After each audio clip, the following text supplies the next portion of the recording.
Okay. Good morning, everyone. This is the Contract Review Committee of Friday, January 10th, 2025. And our start time is 9:08. If I may call this meeting to order. My name is Veronica Volchik, and I'm the chair of the Contract Review Committee. I will call members first, and this meeting is being done in a hybrid fashion, so we have most members and our guests participating via Zoom, and we have a few people here in the trailer in room A. So if I may take attendance of our committee, so I see Sue Minthinen. Present. Happy New Year. Happy New Year. Linda Williams.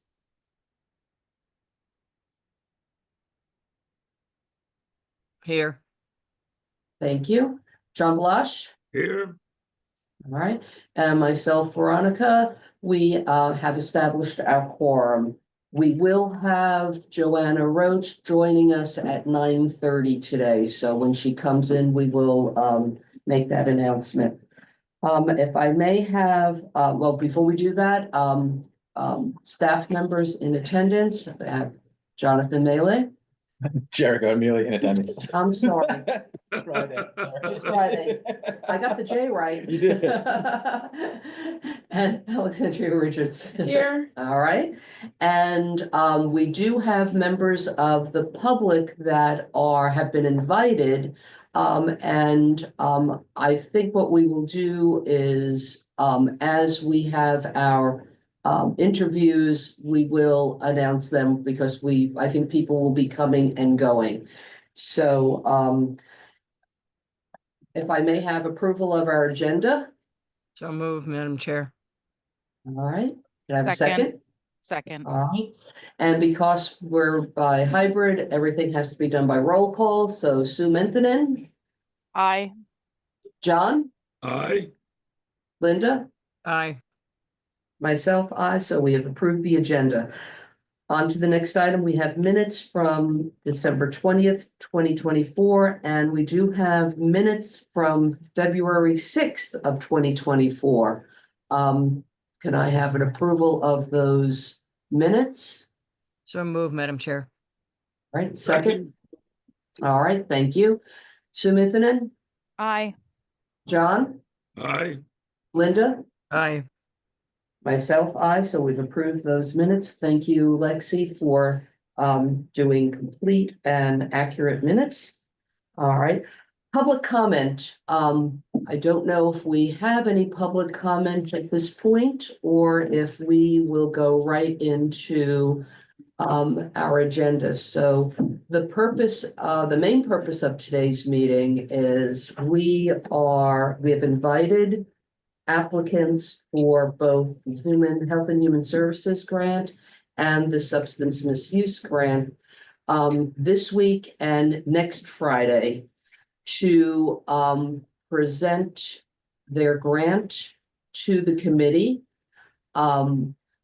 What we have decided, if you are a new applicant, we have definitely asked you to come in because we all would like the opportunity to get to know each other and hear about your program that you're proposing. If it was a certain dollar amount, we also asked those folks to come in, and if we had some specific questions. We did not make it mandatory for every applicant to come in. However, if you weren't specifically asked, you were still given the opportunity if you wanted to come and meet with the committee. Having an interview or not having the interview does not affect the outcome at all, so we want to make that clear. But there's some applicants that we know very well, and their programs are very well put out in the application, so we didn't make it mandatory. So today we have interviews with a number of organizations. We have Prism, STAR, Nantucket Dreamland, Fairwinds, the Memory Cafe, and NAMI. So we have interviews also scheduled for next week. So I believe that everyone has been contacted, and if people are watching this and you haven't signed up or whatever, I know that Lexi will be hounding you on Monday because we want to have our interviews done by next week. All right. So if I can turn to our first interview. And I see that up on our screen. Isaiah, can I ask for you to pronounce your last name for me? Truman, just like the president. Oh, so it's Truman. You know, Yeah. I see an extra letter and I get confused, and I did not want to mispronounce that. So welcome, Isaiah. You are representing Prism, and what we would like, we do have, I'm not sure if you heard earlier, we have one more member that's going to be joining us at 9:30. Joanna Roach has recused herself because of personal connections, so she'll join us after our interview. If I can ask if you can give us all an overview of what you are proposing, and then I will give the opportunity for the committee to ask some specific questions if they have. So thank you. Thank you, and thank you for having us today and for considering what we're proposing. Over the last almost 10 years on Nantucket, I've been involved in the health club business, and as part of that, we've always just helped kids, basically. It's important that kids in need have access to health and wellness programs for a variety of reasons, obviously physical, definitely mental and emotional, and also socially, it's important. And so we've just done this for years, and there's dozens of kids in the community I could reference that we've helped go from, just sort of a little bit rudderless to playing college sports. And that's a huge success. And that's the purpose of what we do, and really my driving force. Because I was also that kid growing up in Western Massachusetts. And I know the power of kind of big brother, big sister mentorship, especially when you're a teenager and you don't listen to your parents anymore. And it's my observation that on Nantucket, we are fundamentally lacking in these types of programs and opportunities. And that's not a knock on anyone or anything that is happening. There are great efforts, but I think that we require more to rise to the moment and meet the needs of what I would call a mental health crisis for teenagers, which I think is pretty well evidenced in the history of drug overdose, suicide, and dozens of other problems. I have proposed to the town over 10 years ago a community rec center. It was pretty comprehensive, and I still have that proposal, which I'm happy to share for reference. But the point is just that I cited a dozen different community rec centers around the country, and that it's a fact that these types of resources improve public health, bring down domestic violence, and there's a myriad of other benefits. So that's all just context to say, here we are today, after 10 years of slogging it out on Nantucket, which is no easy feat as a small business and entrepreneur.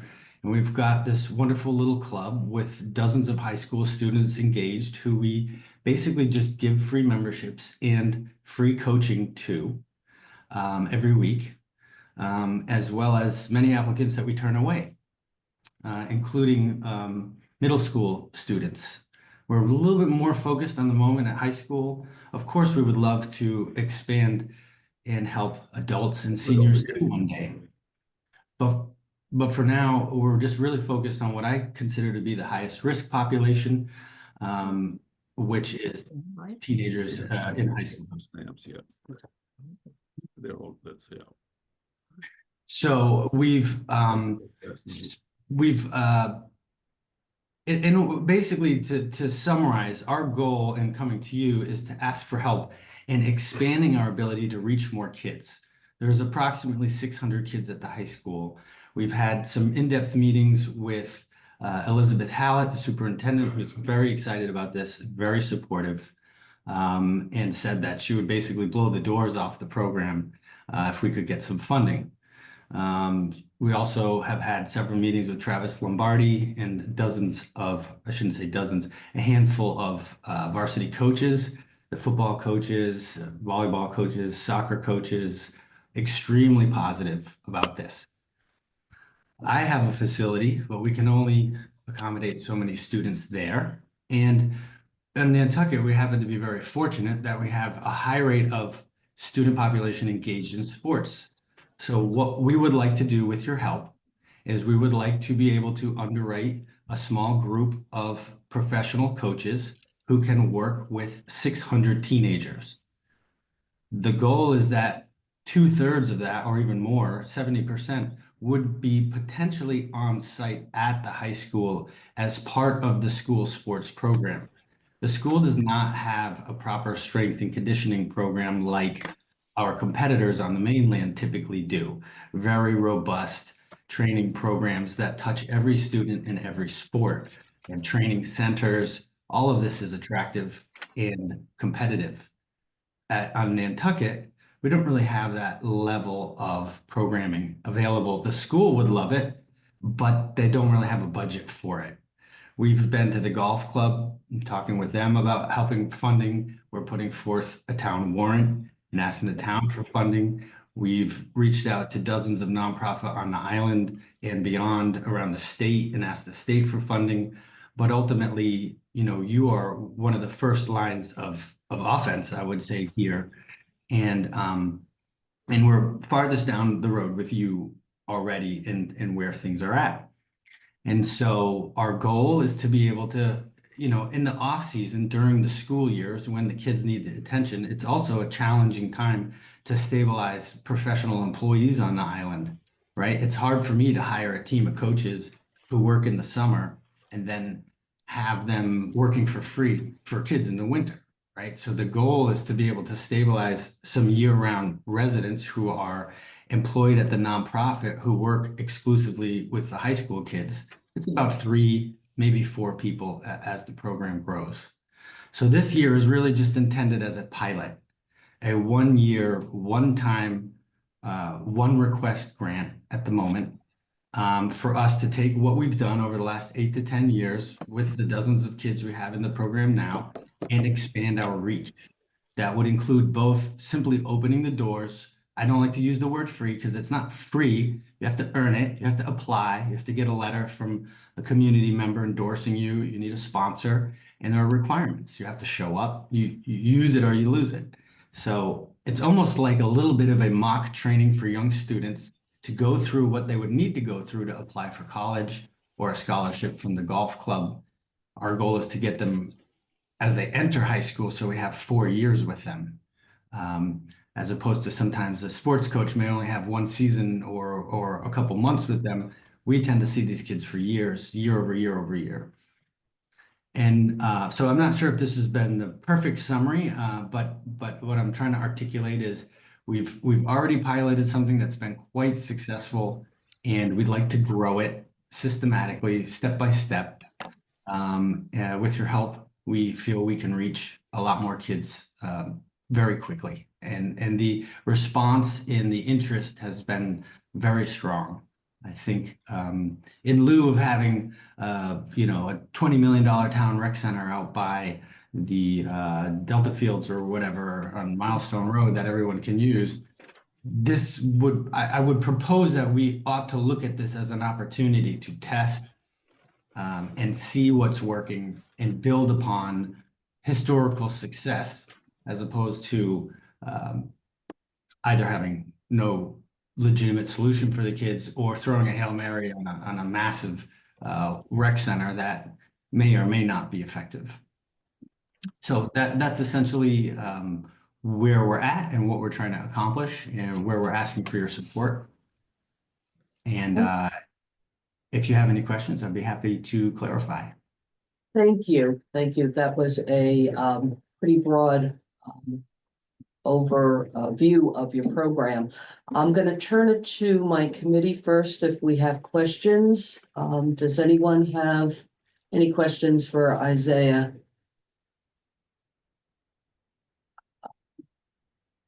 I don't see any hands up, but I do have a couple of questions if I may. All right. Oh, sorry, Veronica. Yes, May I also offer if there's like a specific detail question, I can collect the answer offline. Like if there's a numbers question or something like Okay. that, I can collect the answer Very good. offline and pass it to everyone. okay. Isaiah, I think you did hit on the first one, and my question had to do with vetting your coaches, et cetera, knowing that you're gonna be potentially on school grounds, and also that you're working with underage students. What type of vetting and training of your coaches? Typically, it's background checks, fingerprint, et cetera, et cetera. Can you explain what you have intended? Well, first of all, I would say that's a great question, and I recognize the sensitivity of the issue. Boys and girls, big brothers, big sisters at Cape Cod, doesn't go under like 16 or something because of this very issue. I've been in the youth sports performance industry my whole life. I've owned sports performance franchises for kids.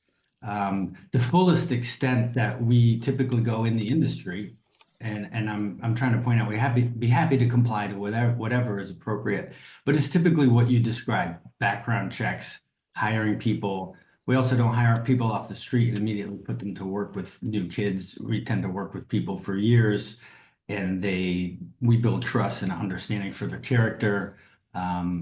We don't do fingerprints, but if that was something that was necessary, I don't see any reason why we couldn't. I think the difference between having, parental consent and kids come to our club and us entering the school property is significant. And we did speak a little bit about this with Elizabeth. So I'll be honest with you, like, I don't have the answer, but I'm happy to comply with whatever the need is to in the best interest of the kids, obviously. Right, and I'm happy to hear that you have had extensive communication with the school, because I would assume that if you've got employees going onto school ground, you would comply with their regulations. So thank you. That Believe is a Corey Sori check for anyone. yeah, of course, yeah, Yeah, exactly. that's what I was gonna add here, because I've coached the Boys and Girls Club. I've coached I've run the soccer leagues, et cetera, and all of us who dealt with children have to have a Corey check. All of our coaches at Little League, everybody has to have a Corey check. That's what Elizabeth said, and I think that's the standard benchmark. Yes. Yeah. All right. On to my next question. You did touch on the fact that you have a citizens warrant with our next annual town meeting. I was curious of what you were asking, and I also just heard that you've approached the golf club, et cetera. So what you're asking for us is only a portion of what you obviously need to run this program to its full extent. So can you give us just an overview of what you've asked on your warrant? Yeah, I first met with the golf club. That was my first go-to for obvious reasons, because their foundation is focused on youth on the island specifically. They are supportive in theory, although we haven't heard back from them yet. Their first concern was, why would we pay for this? Why isn't the town paying for this? Isn't this the town's job to pay for? So I said, okay, well, I'll go talk to the town then, and maybe we can meet in the middle. So I asked the golf club for 300,000. The town warrant was 300,000. We asked them to match the year one projection for what this would cost to meet the needs of 600 students year round. So our request for you, 100,000, was really just like let's try and take this to the next step, and maybe we can expand to reach another couple hundred kids and get them engaged. And there's no promise that the town warrant is anything material. There's no promise that the golf club is willing to do anything either. I think they're positive, but who knows, right? At this point, we don't know. So we're just kind of going one day at a time based on where we're at. And at this point, we have $0. We just give it away, and that's unsustainable. And it's starting to become hard to bear. So I would say that even $100,000 would explode the program. It seems the screen has gone dark a little bit. I can still see and hear you, but yeah, I don't know what's happening in the Town trailer. committee. Yeah, I've warned them before they started this morning because I had a Conservation Commission meeting in that same room last night. And the owl, that stupid thing in the middle of the table, was going up and down. We couldn't see them half the time. We could hear them eventually. We still couldn't see them at the table. It went off, geez. and then, it's they got to get it fixed, so they got to do something else because it's going to take them a minute to reboot and come back on. So we apologize to everybody that's sitting here at the moment. Not the end of the world. Maybe time for Starlink though. It's time for something else in that stupid trailer. Starlink is very amazing. I don't know. I'm assuming they're using Wi-Fi, but it's almost 100% Starlink. Well, it's this little thing that sits in the middle of the table, and we have to reboot and everything else. There's an issue. Well, I told you, Jericho, this was going to happen. It happened to us twice last night.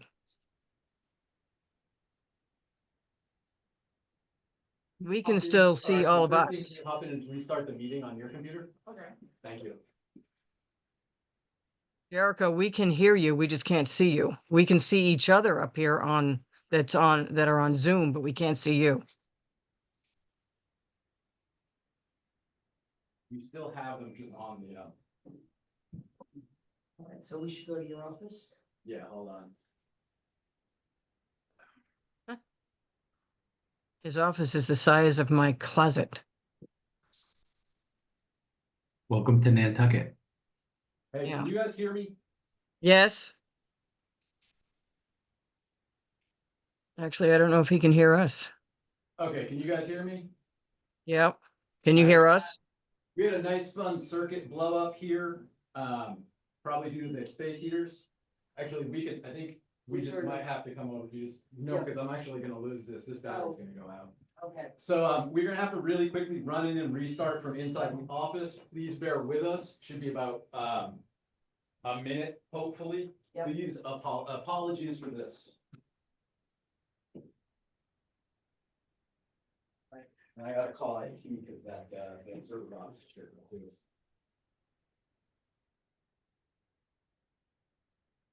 Anybody else have any other questions in the meantime?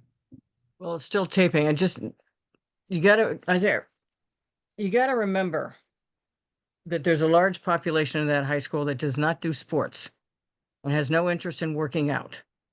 So when you say 600 students, you're not going to get 600 students.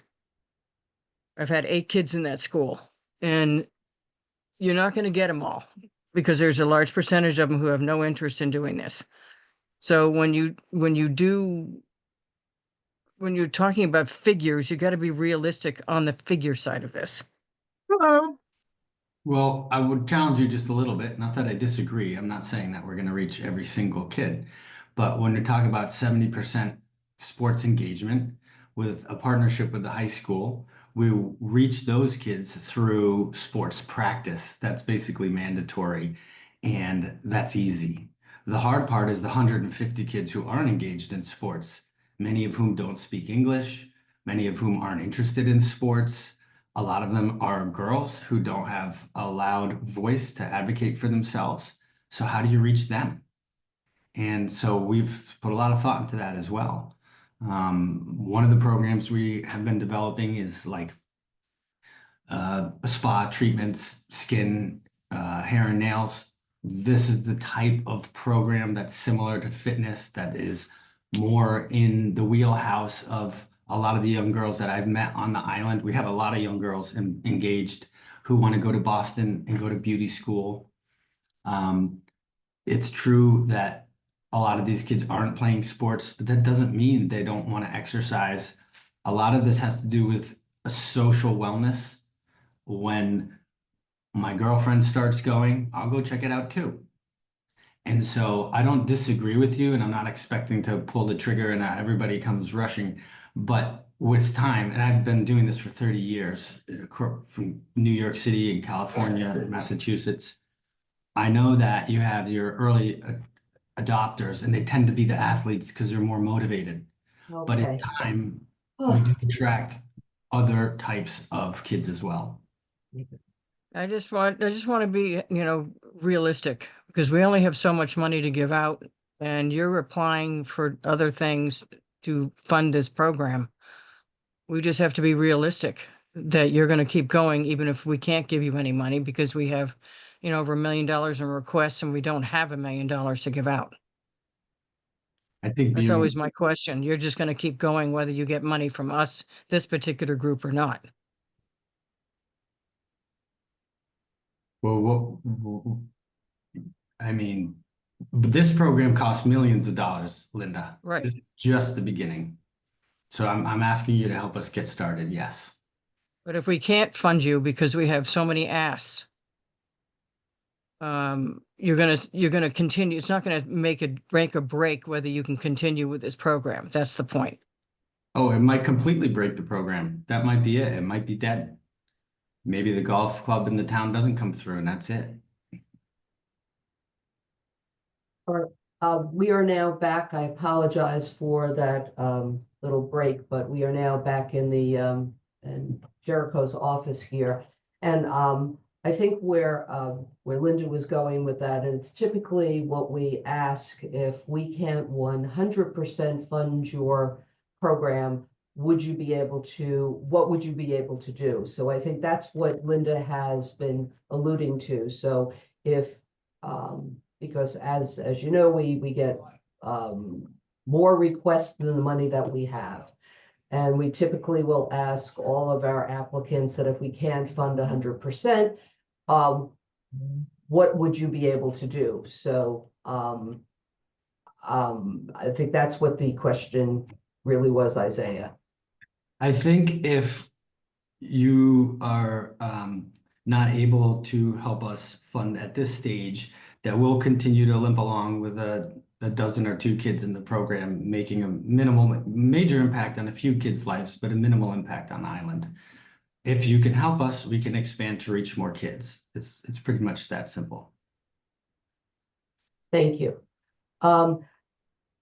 Linda, do you have any more questions at that point?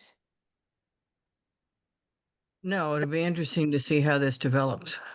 Okay. And I think Linda had started asking when we were walking over to the other building. I know that there's big participation in our athletic program, but there's about 150 students who do not participate.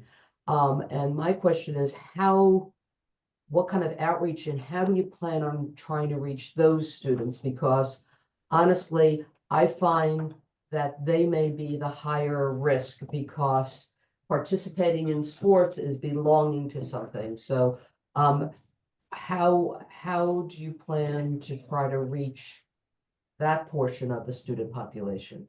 That's a great question, and Linda was alluding to that. We didn't get into it in depth, but I agree that it's easy to get a bunch of motivated athletes who are trying to get a college scholarship to go exercise. That's not a high bar, and they are certainly the early adopters, and they deserve the same equitable access to wellness that everyone deserves. However, the high risk population tends to be people that are harder to reach, harder to see.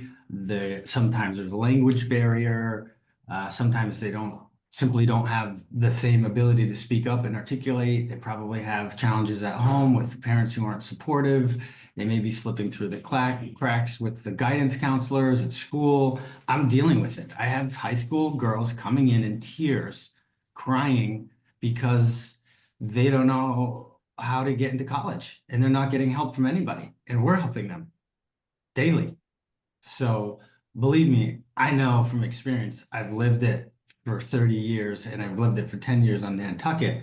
And I would say, while it's a challenge to say that we can't fund this because we've got other organizations who are more senior, to me is a little bit crazy because these kids deserve a shot at us at least trying to reach them.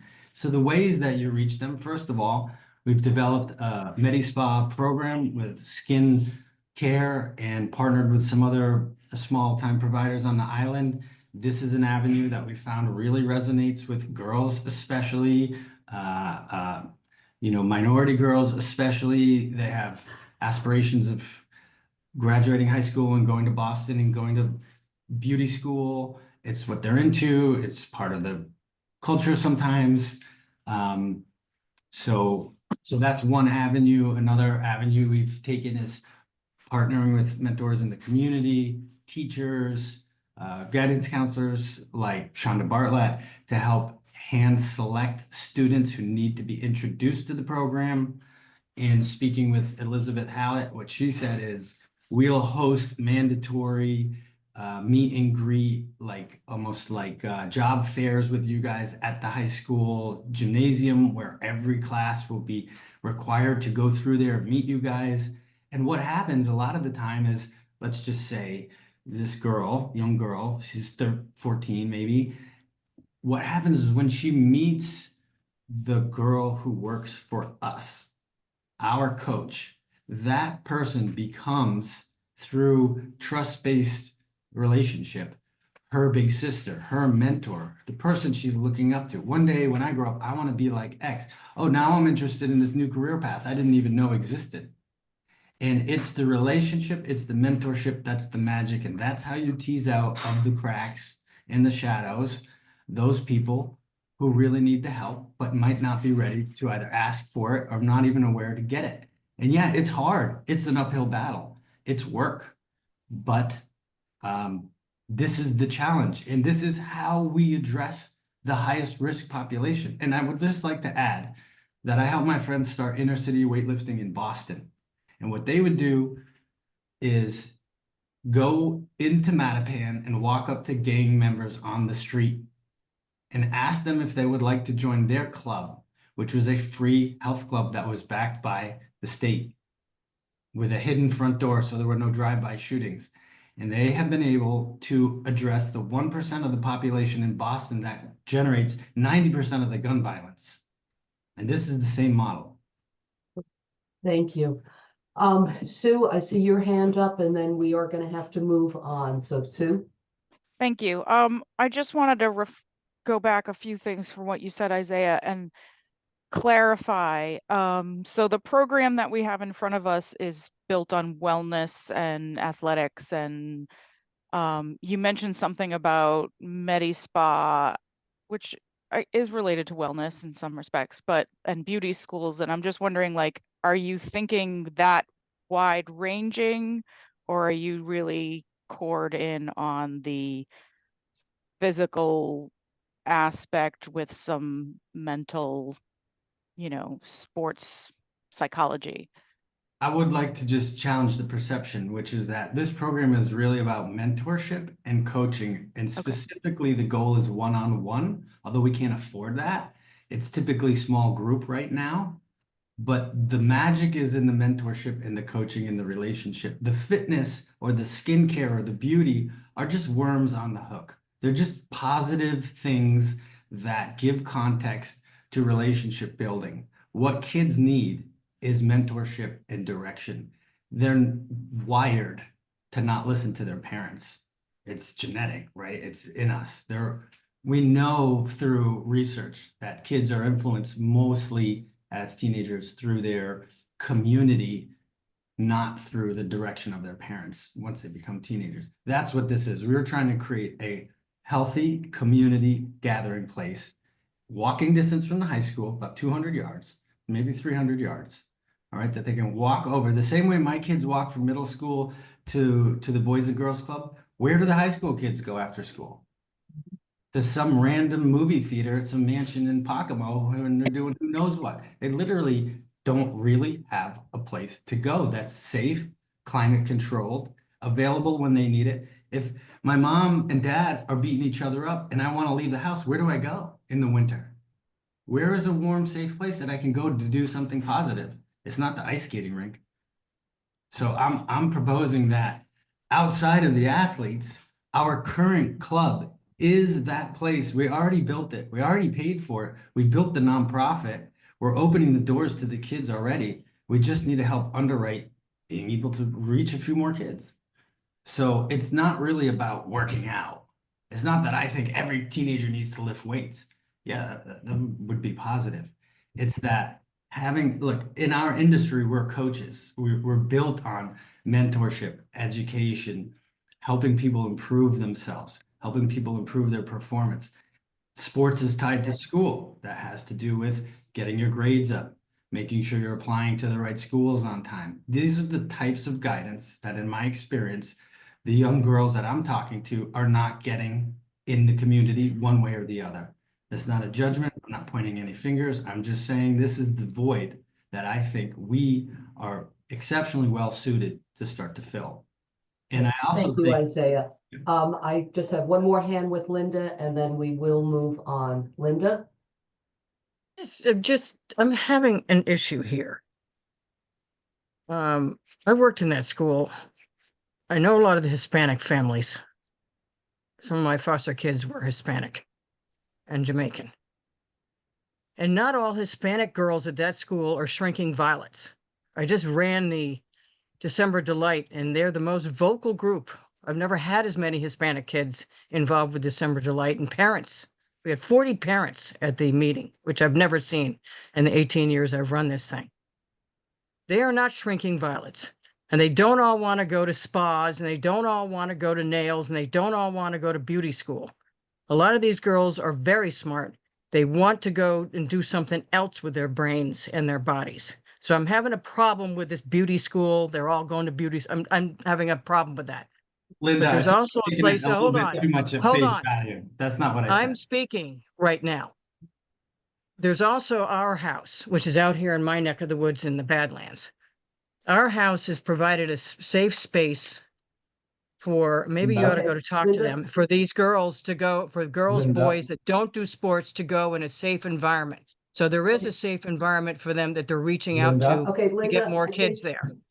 Linda, I That's- don't want to cut you off, but I think that, it was done as an example and we can continue this conversation at another time with Isaiah if necessary. But I wanted to thank you, Isaiah, for your overview and taking the time with us this morning. And if necessary, we will give you a call and with other questions. But I appreciate your overview and you've given, I think, all of us a much broader explanation than even your grant application did. So I appreciate your time today. Well, thank you for your consideration. Okay, thank you. All right, if we can move on to our next, I apologize, we picked up We're in on Star. Star. I've been up here as well. Okay, and Cocktail. looking for my notes here. So we have Lauren with Star. Are you up on our screen? There Hi. you are. Okay. Thank you, Lauren, for coming in. If you can give us an overview and we will then have some questions for you afterwards. All right. Sure. Thank you. So I'm Lauren Murray Savarino. I'm the president of Nantucket Star, and I'm joined by Eliza Stedman, our executive director, as well as two of our board members, Jamie Collum and Tina Stedman, and they may need to log off soon because they're at school and they have a screening coming up. But Apologies for the time overrun. We did have a tiny technical snafu. Please go ahead. Yes. no problem. So the grant request that we've submitted is for funding for our summer programming, which includes adaptive water sports and ocean adventures, which this year we've decided to combine as one program for various reasons, to support with being able to acquire staff and scheduling. We partner with the Nantucket Community Sailing for that, and that's been a cornerstone of our summer programming for years. And that's probably what most of our families and participants most look forward to, I would say. But that also is one of our most expensive in terms of staffing programs that we offer. We also this summer have Beach Buddies, which is a new program, and that was inspired by, we noticed that a lot of our newer participants, their family members were not taking advantage of the beaches and the water, aquatics, and recreational opportunities living here on Nantucket, because the parents themselves may not feel comfortable accessing the water safely, or even just knowing water safety. And so Beach Buddies is a new program as part of our summer programming that would be more of like a mentorship and a modeling situation where parents and families would meet us at a beach with a lifeguard, and we would kind of model an overview and basically teach them how to safely and enjoyably access all that Nantucket has to offer as far as our beautiful beaches go. The other component of our summer programming is Nantucket Wheelers. So you may be familiar with the Nantucket Wheelers program already. This will be our third summer partnering with them, where separate from what they do with the elderly population, quite a few of our participants are unable to access traditional bicycles due to their physical or cognitive disabilities. And we have found great success in partnering with the Wheelers and having our participants on those adaptive bikes. Our staff trains with the Wheelers staff.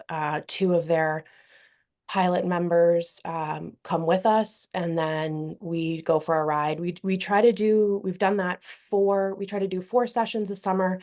This summer, we're hoping to expand, and Cindy and Tony actually just let me know a little bit ago that they have acquired enough funding for a 4th bike. So that's really exciting. We'll be able to have 4 students at a time, 4 participants at a time rather than 3 and rotating. So that's a little bit of an adjustment to the grant application, because I believe when I wrote it, I had only stated 3 participants, but now we're really excited it can be 4. But that obviously includes staffing. They let us use the equipment free of charge, which is really wonderful. As does the community sailing. They provide the equipment for us. And then Beach Buddies will be equipment that we will provide and have the families take different beach toys and that sort of thing. And then the final piece of our summer programming is aquatics, which is we meet at the Nantucket Community Pool, which is at the high school, which you're all familiar with. And that is a really wide-ranging program. Another keystone of our organization is our aquatics program. Just because of water safety on the island, wanting to teach our participants how to swim and how to access water safely is really important. And being in the water is so therapeutic. It's also a very independent skill that enables our participants, when they are students, to be able to eventually become members of a swim team or a diving team. We have seen that happen. It's really exciting. I-190 west toward New Bedford, Providence, Rhode Island. And so we do have staffing costs that are associated with aquatics, as well as the rental of the space. That also is a big is a large cost that we have to be prepared for. And the majority of our funding that comes from this, we usually, in the past, when we've come to you to ask for grant requests. It's been for one particular program. This year, we're doing it a little bit different and asking for a complete season of programming. We were trying something different. I do understand that you have a lot of organizations asking for funding this year. So the total request that we would have this year, based on what our anticipated program budget is, $31,652.50. And what you'll see is the majority of that is staffing, including our administrative costs, which is $29,584.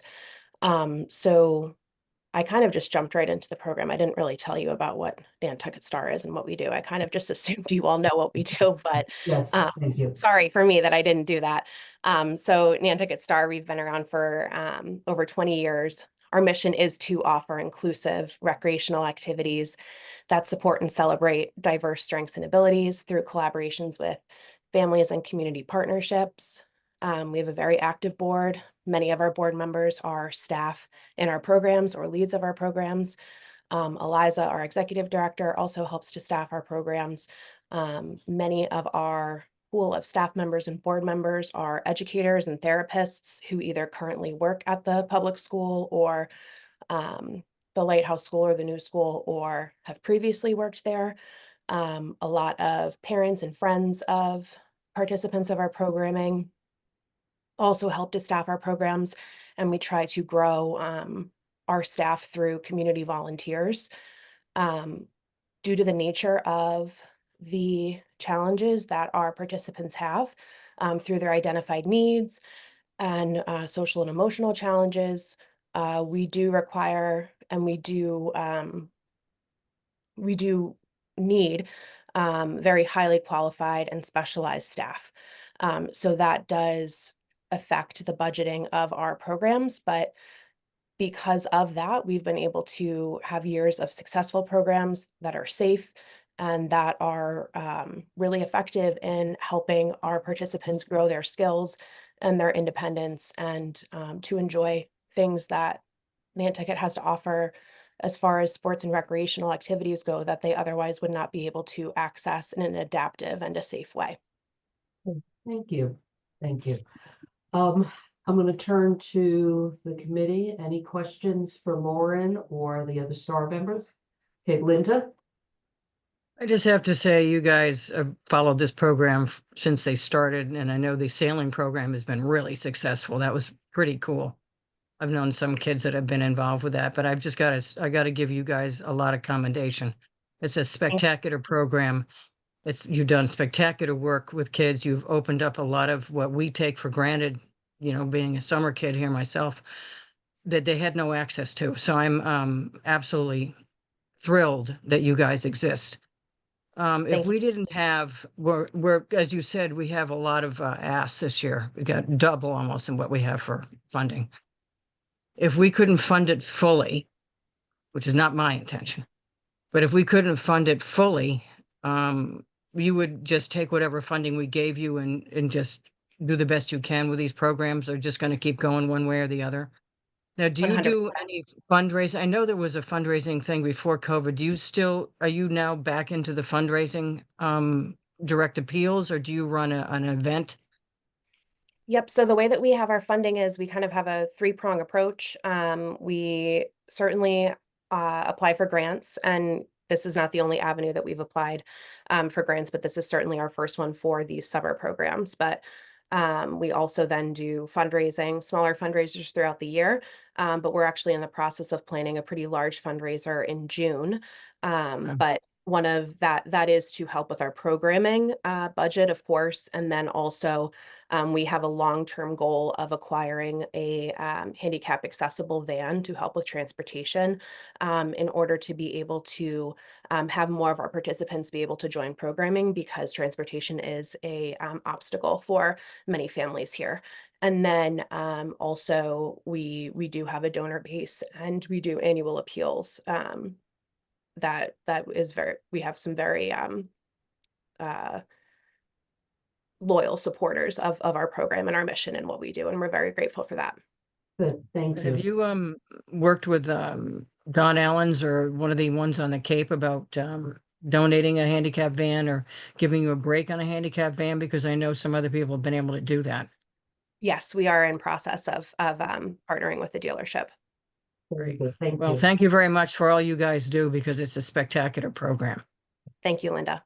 All right, Joanna? Hi, thanks. I will echo what Linda says. I think your program is fantastic and you guys do an excellent job. What I'm trying to understand is for the people that you serve, do you have like an average cost per person in terms of what types of services like the number of people that you serve based on the cost it takes to provide the services? Is there an average? Because by my calculations, if you're asking for $31,000, the programs that you're trying to fund are for approximately 43 people. Yes, so it really varies. I don't have that number for you, and I don't really know how I could calculate that because the thing about our programming is that it's so unique. Many of the participants will participate in multiple programs across a season. Because we intentionally try to schedule our program so that that is possible, just like a traditional child would be able to, or a teenager would be able to do ice skating one day after school, swimming another day after school, and art class another day after school. We try to mirror that. And each session of a program is pretty individualized based on the number of staff that we're able to commit to that program, and then based on the level of need of each individual child. So a participant who signs up, they could range in a mild to a moderate to a severe disability, and somebody who perhaps, for example, which we do have quite a few of, that would require one-to-one support or even two-to-one support, whether it be because of their disability or their behavior or their comfortability or their speech ability. That can vary then based on the staffing requirement. We certainly never turn a participant away. And we just try to provide as many staff as possible. Usually our programs would only ever reach a cap of participants because we don't have enough staff to continue to fill that session, if that makes sense. It does, but I really think you need a matrix that identifies how you classify the needs of the different folks who are requiring services and a cost assigned to each of those things in order to help your fundraising. I think it would be really effective to be able to say, we have a community of 50 people. Of those 50 people, there are 5 who have extreme needs, 15 who have moderate needs, 12 who have minimal support needs, and these are the costs that are in each of these buckets. Right. I think that just creates a much stronger fundraising story, and really helps us understand, one, the community of which we're serving through the grants, and two, how to best execute the pot of money that we have. So that's just some feedback for you. I think these programs are fantastic and would definitely support your request. So thank you. I appreciate that feedback. Thank you very much. Thank you. All right. With no other questions, I want to thank all the participants from STAR, and if we have any other questions, we certainly will reach out to you. All right. Thank you very much. Thank you. And I apologize again for running over time. We had a technical glitch, and we're going to try to make up some time here. So next we're going on to Alicia Carney and Nantucket Dreamland.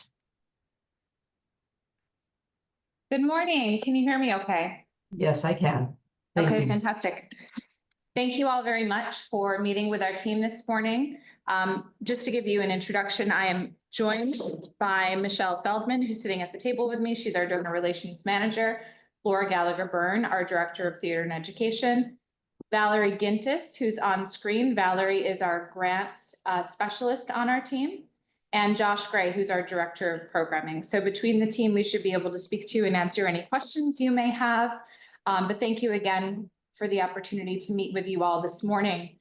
One of the first things I'd like to note about our initial application that we submitted is we ambitiously submitted for quite a large amount. And I think as we worked through this process, not to shock any of you, we realized, we can really build on what we did last year. And so the adjustments that we've made were to scale back the initial budget in the initial amount that we're requesting. So I just wanted to start there because I'm sure some of you may have had questions.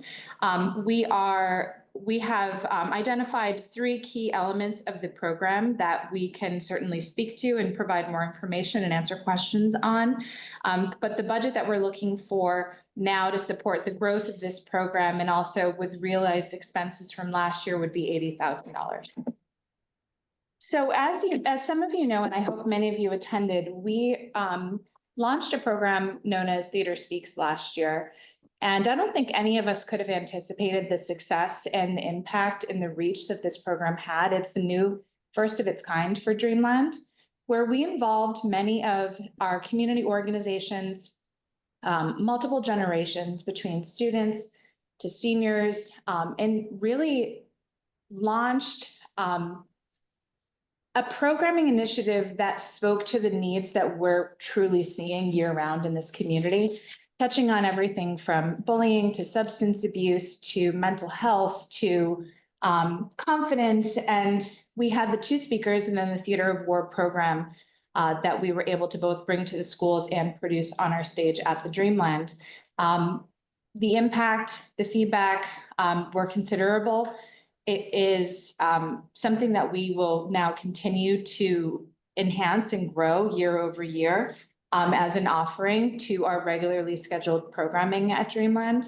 And the funding for this program is critical in order to keep this going. Of course, we know it's free to the community and free to our students and those both at the schools and at the Dreamland. It does come with considerable speaker fees. We've outlined our budget. And it is difficult just as an organization to get talent on this island for a number of reasons. Our expenses tend to be much higher. Nobody here is a stranger to that when you have travel and lodging expenses as well as speaker fees that we try to support as a nonprofit. We're traditionally paying a lot more than some of the off-island organizations. So that's where this funding has been very critical and frankly, a lifeline to our ability to continue to produce this program and also grow. So I'd love to just stop and give you an opportunity to ask questions because this is really a replica of what we did last year, just introducing new talent. So I don't want to be too repetitive here. So I'll give you the floor. Okay. Joanna, I have your hand up. Sure, I'm going to ask a similar question in terms of the reach and the impact. So how many people did the programs you ran last year reach, and what was the cost per person of serving that community?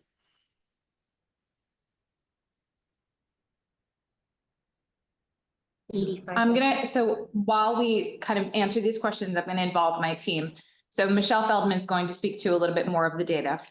So overall for the 3 engagements we had last time, we had Theater of War, who did 2 productions. We had Chris Herron speak twice at the high school, and we had Jordan Toma speak at the school. For all of those, our cost was in the $85,000 range total, and it was free for anyone who wanted to attend. There was no charge whatsoever. I just would like to tag on to particularly Jordan Toma, who was the speaker that we brought in specifically for the middle school. And the feedback that we received was that they wished there was an opportunity for the other schools to participate, the elementary school as well as the high school. I had parents reach out to me personally asking if they could attend. So that was something that was surprising and unexpected. He is very specifically sits in that middle range. However, his outreach really does extend to those other schools. So that is something that we are considering if we were to bring Jordan back or someone of that ilk to be able to include that, the other schools as well. So, but how many people do you think that these programs reached, right? So we estimated that it was approximately 2,000 people However, the Theater of War was also live streamed, and from the numbers that we received back from them, there was an additional 600 people who watched online from 8 different countries. So it actually was viewed globally. Okay. Okay. Great, thank you. I don't see any other hands from the committee, but this is more of a technical question that you've adjusted your original grant application. Should you be submitting a redo of your numbers, et cetera, for us? I'm asking that to Jericho. I don't believe that'll be necessary. Ideally, you guys would just send something in writing saying that you're reducing your request. That would put a cap because we can't award over the total amount, but it shouldn't require any resubmission. It would just be functionally the same as the award process. Like Okay. determine awards. All right, so Jericho, you'll I'll reach out, communicate that, yeah. reach out to them on that. I'm just looking to see, familiar with what you did with the youth behavioral health grant. And, I think with Joanna's question on the outreach and the numbers, you were in middle school, high school, and community, et cetera. So that 2,000 number probably is pretty accurate for there. So I don't know, I don't have any other specific questions. So if Actually, the committee, very brief one. okay, Jericho. Just real quick, you were, I just wanted to confirm, you said 2,600 individuals, including the virtual attendance over how many engagements? The Theater of War, is that what you were speaking of? Yes. The Theater of War was a 2-night production, and overall, with virtual and in-house, there are 2,500 total between in-person and virtually, but they did mention that there were several viewers from other countries that there was also an opportunity for them to Skype in at the end and ask questions. And we had someone who jumped in and asked a question who was sitting in Canada when they called in and asked for questions. Okay. Thank you. All righty. Thank you. I don't think we have any other questions. Appreciate your overview, and also appreciate scaling back. And we realized that going forth, we had not advertised the amount of money we had in total. So when we saw that your request was for 300,000, we knew right off the bat that we would not be able to fully fund. So we do appreciate that you have scaled it back into a more manageable range. So thank you very much. And it's not that the need is not there. Our needs are great all over the island. It's just that our pocketbooks are not that deep. So thank you. All right. Appreciate everything that you do, and keep up the fabulous work, and keeping the Dreamland going, and particularly in the wintertime for us year-rounders. You're a great source of entertainment for us, and cultural opportunities. So thank you. Thank you. Thank Our you. pleasure. Thank you. Thank you. Very good. All righty. So we're moving on to Fairwinds, and I believe we have Morgan with us. Yes, good morning. Thank you, and appreciate patience, and we're just a little bit off schedule, but we're trying to make up some time. All right. Thank you. I'm also joined by our Executive Director, Roberto Santamaria, our Director of Operations, Christy Wilson, and our Clinical Director, Rachel Merriweather, as well. Thank you. We want to thank the Contract Review Committee for your support, ongoing efforts, and time in reviewing your agency's grant application. This year, we humbly request $125,000 in funding towards our psychiatric reimbursement gap and workforce development initiatives. As you may be aware, over the past year, Fairwinds, as a state-designated community behavioral health center, has doubled its services, doubled its size, and doubled its budget. Over the past 12 months, we've served over 953 clients across all programs, with 625 receiving psychiatric services, of which 208 are youth clients. Our psychiatry program is critical, providing medication management to address a broad spectrum of mental health needs. This funding will bridge the gap between insurance reimbursements and the actual cost of delivering this care to all in Nantucket, regardless of ability to pay. For example, it costs Fairwinds about $350 per hour for psychiatry services, versus the average insurance reimbursement rate is only about $298 at max, causing substantial financial loss with one of our most common services. A service that has not had a wait list in over a year, we might add. Offering these essential services has prevented many families from having to go off island for care, which is a main goal of our agency. As our agency continues to grow, we also recognize the importance of developing ourselves to be the best that we can be for our community through workforce development. Within this grant request, we allocate funding towards ALICE training, alert, lockdown, inform, counter, and evacuate training that we hope that none of us will ever have to use. Attachment, regulation, and competency ARC training for 15 of our clinicians in the hopes as an identified need of the agency due to increasing demand of trauma recovery support specialization. A licensed drug and alcohol counselor, LDAC, for one of our senior clinicians in the hopes of leading peer support groups for substance misuse and expanding youth education programs. A human resource essentials course on our front office manager with the goal of an in-house HR support. Clinical training incentives to allow clinicians to attend educational opportunities without losing significant client time and revenue. And lastly, a management audit to ensure operational efficiency as Fairwinds continues to grow, a well-received recommendation of the Contract Review Committee. As outlined in our overall program budget, it can be seen that this is just a subset of the total service costs, and we want to make this body aware that Fairwinds is working diligently to reduce our overall service deficit due to increasing our revenue streams, such as applying for increased grant applications privately at the state level and federally. We also intend to increase sustainability through monthly internal financial audits to identify cost savings and reduce unnecessary expenses. For example, moving our HR support to an internal staff member will reduce overhead costs of an outside subcontractor. This year, we've gone through tremendous growth. We also understand that none of this would be possible if it weren't for our community and the continued support of our island partners. A Safe Place, the police, fire, dispatch, the hospital, the town, Community Solutions for Behavioral Health, the Community Foundation, the schools, and so many more. We couldn't do without you.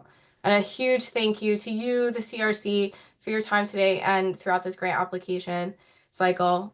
Thank you for your consideration, and thank you for all you do for your community. And with that, we'll open it up to questions in the hopes that one of us on the team can help answer.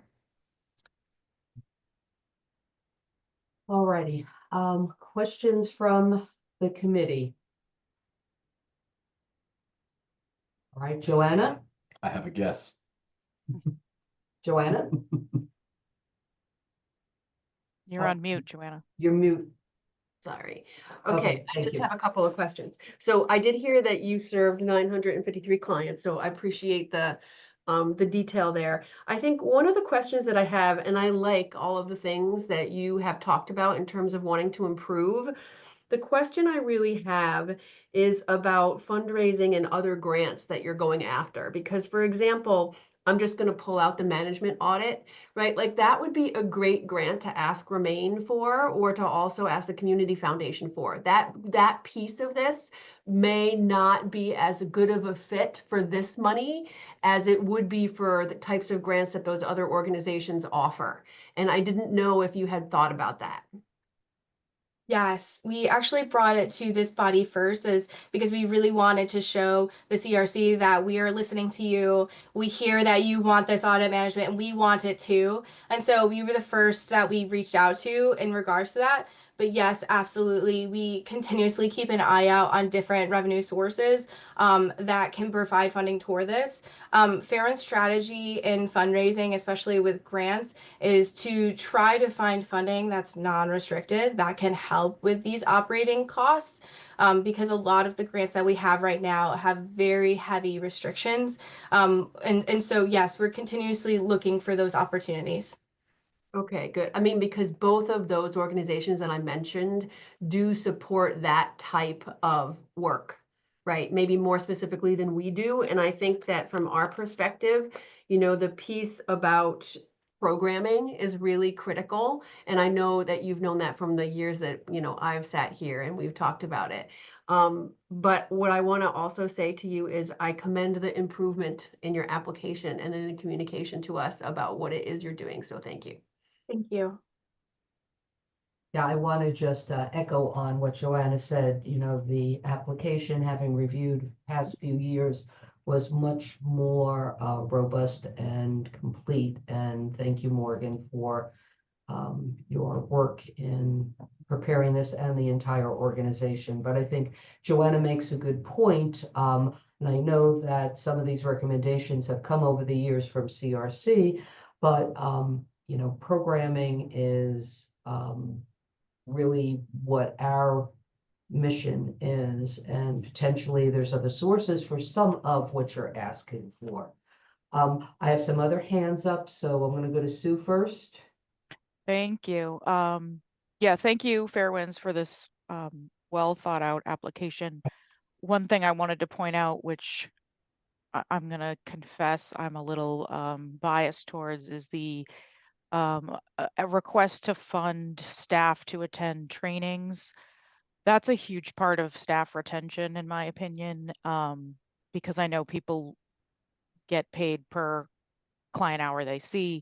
So to make sure people can afford to do that, and which helps keep up their licensure, it keeps up their skills, and I would think it makes them feel good about working at a place that supports their professional careers. And I think that's something Nantucket really needs more of, is supporting people in place. So I just wanted to let you know I really value that part of the application. Thank you. Thank you. And you know, a lot of these trainings too, it takes about 2 days. And so it would be essentially shutting down our agency for 2 days, or 2 days worth of our clinicians not seeing clients. And these incentives are for, you know, Fairwind's staff members, but these trainings are open to the entire public. So it's all clinicians on Nantucket and Martha's Vineyard and private practitioners that benefit from them. That's awesome. Thank you. Thank you. Linda? I sort of have to, everything's been covered here for the two speakers before me, but I have to back up everything everybody else said. As you know, and I think Fairwinds it's a phenomenal organization. I think it's running so beautifully, you know, compared to 15 years, 20 years ago. I'm just thrilled that they've integrated back into the schools and the public, and they've got all these programs. It's just great. If we've got so many asked, we've got almost double the amount of money asked than we have to give out.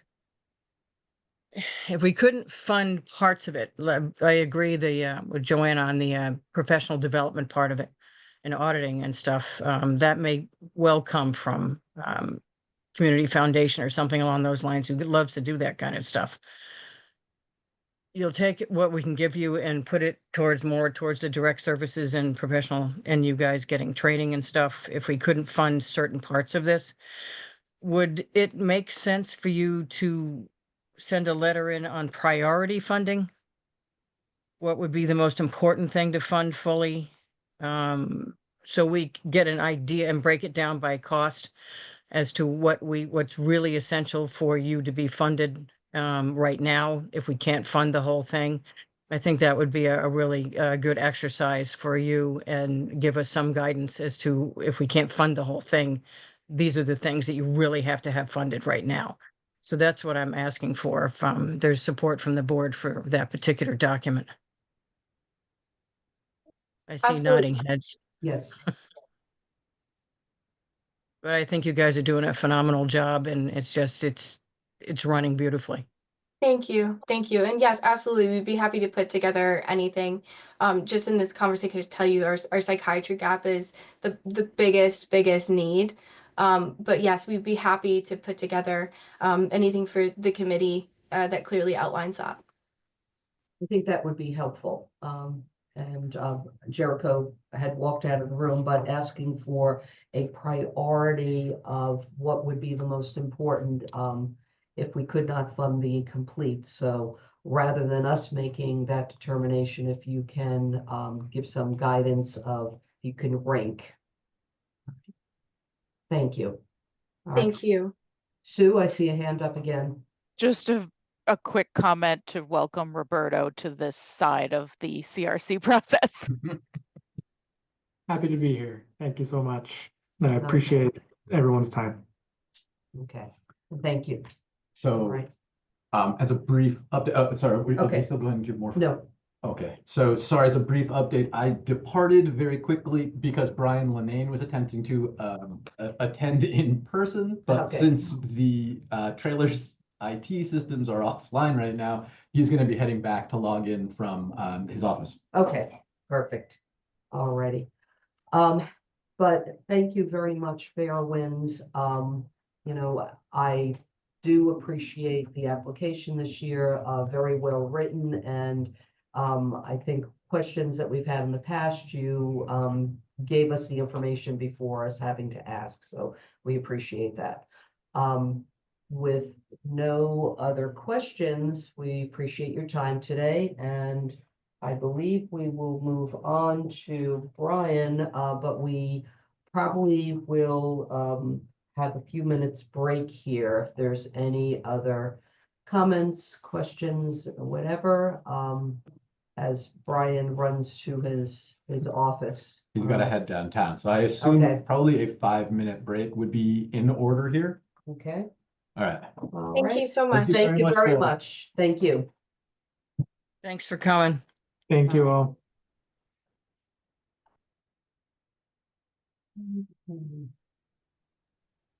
So we can have a little coffee class here.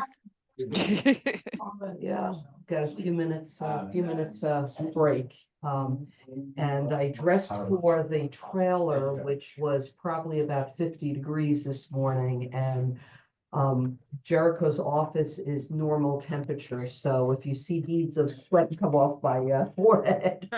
I'm like 2 layers too much for this right now. Exactly, and I brought. Well, I know Jericho has 2 layers on also in preparation for that Oh, thing. yeah. No, I like lined Yeah. pants, like Oh, I sweater. noticed And I that, was I awful. noticed that Jericho's taken off his hat. yes. That's how you know it's hot. Exactly. We had a meeting in there on Monday at around 1 o'clock for the harbor plan, and people had their vests on, their gloves on. I had my muffler around my neck on and hats on. I mean, it was bad on Monday in there. And the heater wasn't working. So we just sort of puffed it out for an hour and a half. It's Well, awful. I brought a coat, I brought a blanket, I have tea, I have on my long underwear, you know, whatever, because I thought we'd be out in the parking lot almost. But I think we may have blown a circuit over there. IT is busy working, so luckily we were able to turn on a dime and come over to the building that's nice and warm. So far this morning, I'm very impressed with our presentations.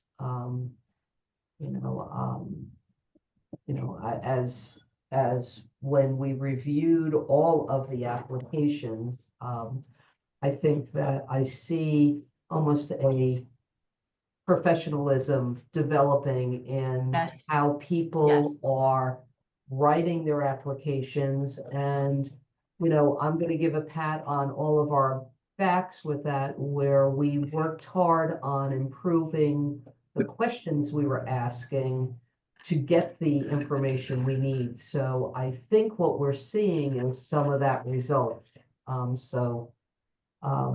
Kudos to the committee and kudos to our applicants. But I think this is going to be an extremely difficult task in Yeah. our deliberations because our needs are great. And, unfortunately, the amount available is not matching, the request for sure. I'm What I wondering found if, interesting is we don't have to ask a lot of questions because their applications didn't leave a whole lot of room to ask a question this time. Because Correct. we've spent a long time in the past asking questions, this, that, and the other thing. But as Yep. you said, they've just sort of anticipated this, and they're well thought out presentations, particularly STARS. Yeah. They're well thought out presentations, and I'm very impressed by, Fair Winds. We didn't have to go over a lot of details with them for the first time because it was so well done. And, 20 years of working with them, it's been, familiarity there. But it's just, these guys have it all together, these guys. I can't say much about the first one, as you know, but these guys have it all together here. Yeah. It's great. Yeah. John? I just want to say here about Fairwinds. We who've been on this committee for a lot of time, it's probably the first time that we've been able to go through, have Fairwinds answer all the questions before we even got to think about asking them. Yeah. Yeah. So, but I do think part of it is when we were reviewing the questions that we could put into the application, asking very specific things and, people did, take to heart, we also did the bidders conference beforehand, so people had the opportunity to look at the application before they sat down, and we were able to tell them what we were looking for. So I think the front end work is paying off. So thank you to the committee. Sweet. Okay, oh, all right. We got Brian joining us. it's interesting. One of the things that might be benefiting is that people know there's a lot of competition now for the funds. So there's no choice but to step up your application game. They Because need more funds. it's competitive, more so than it's ever been. Yeah. Well, the needs aren't decreasing, the needs are increasing. And the Right. variety of needs in the community are evolving. So, human services is just going to increase. It's never going to decrease.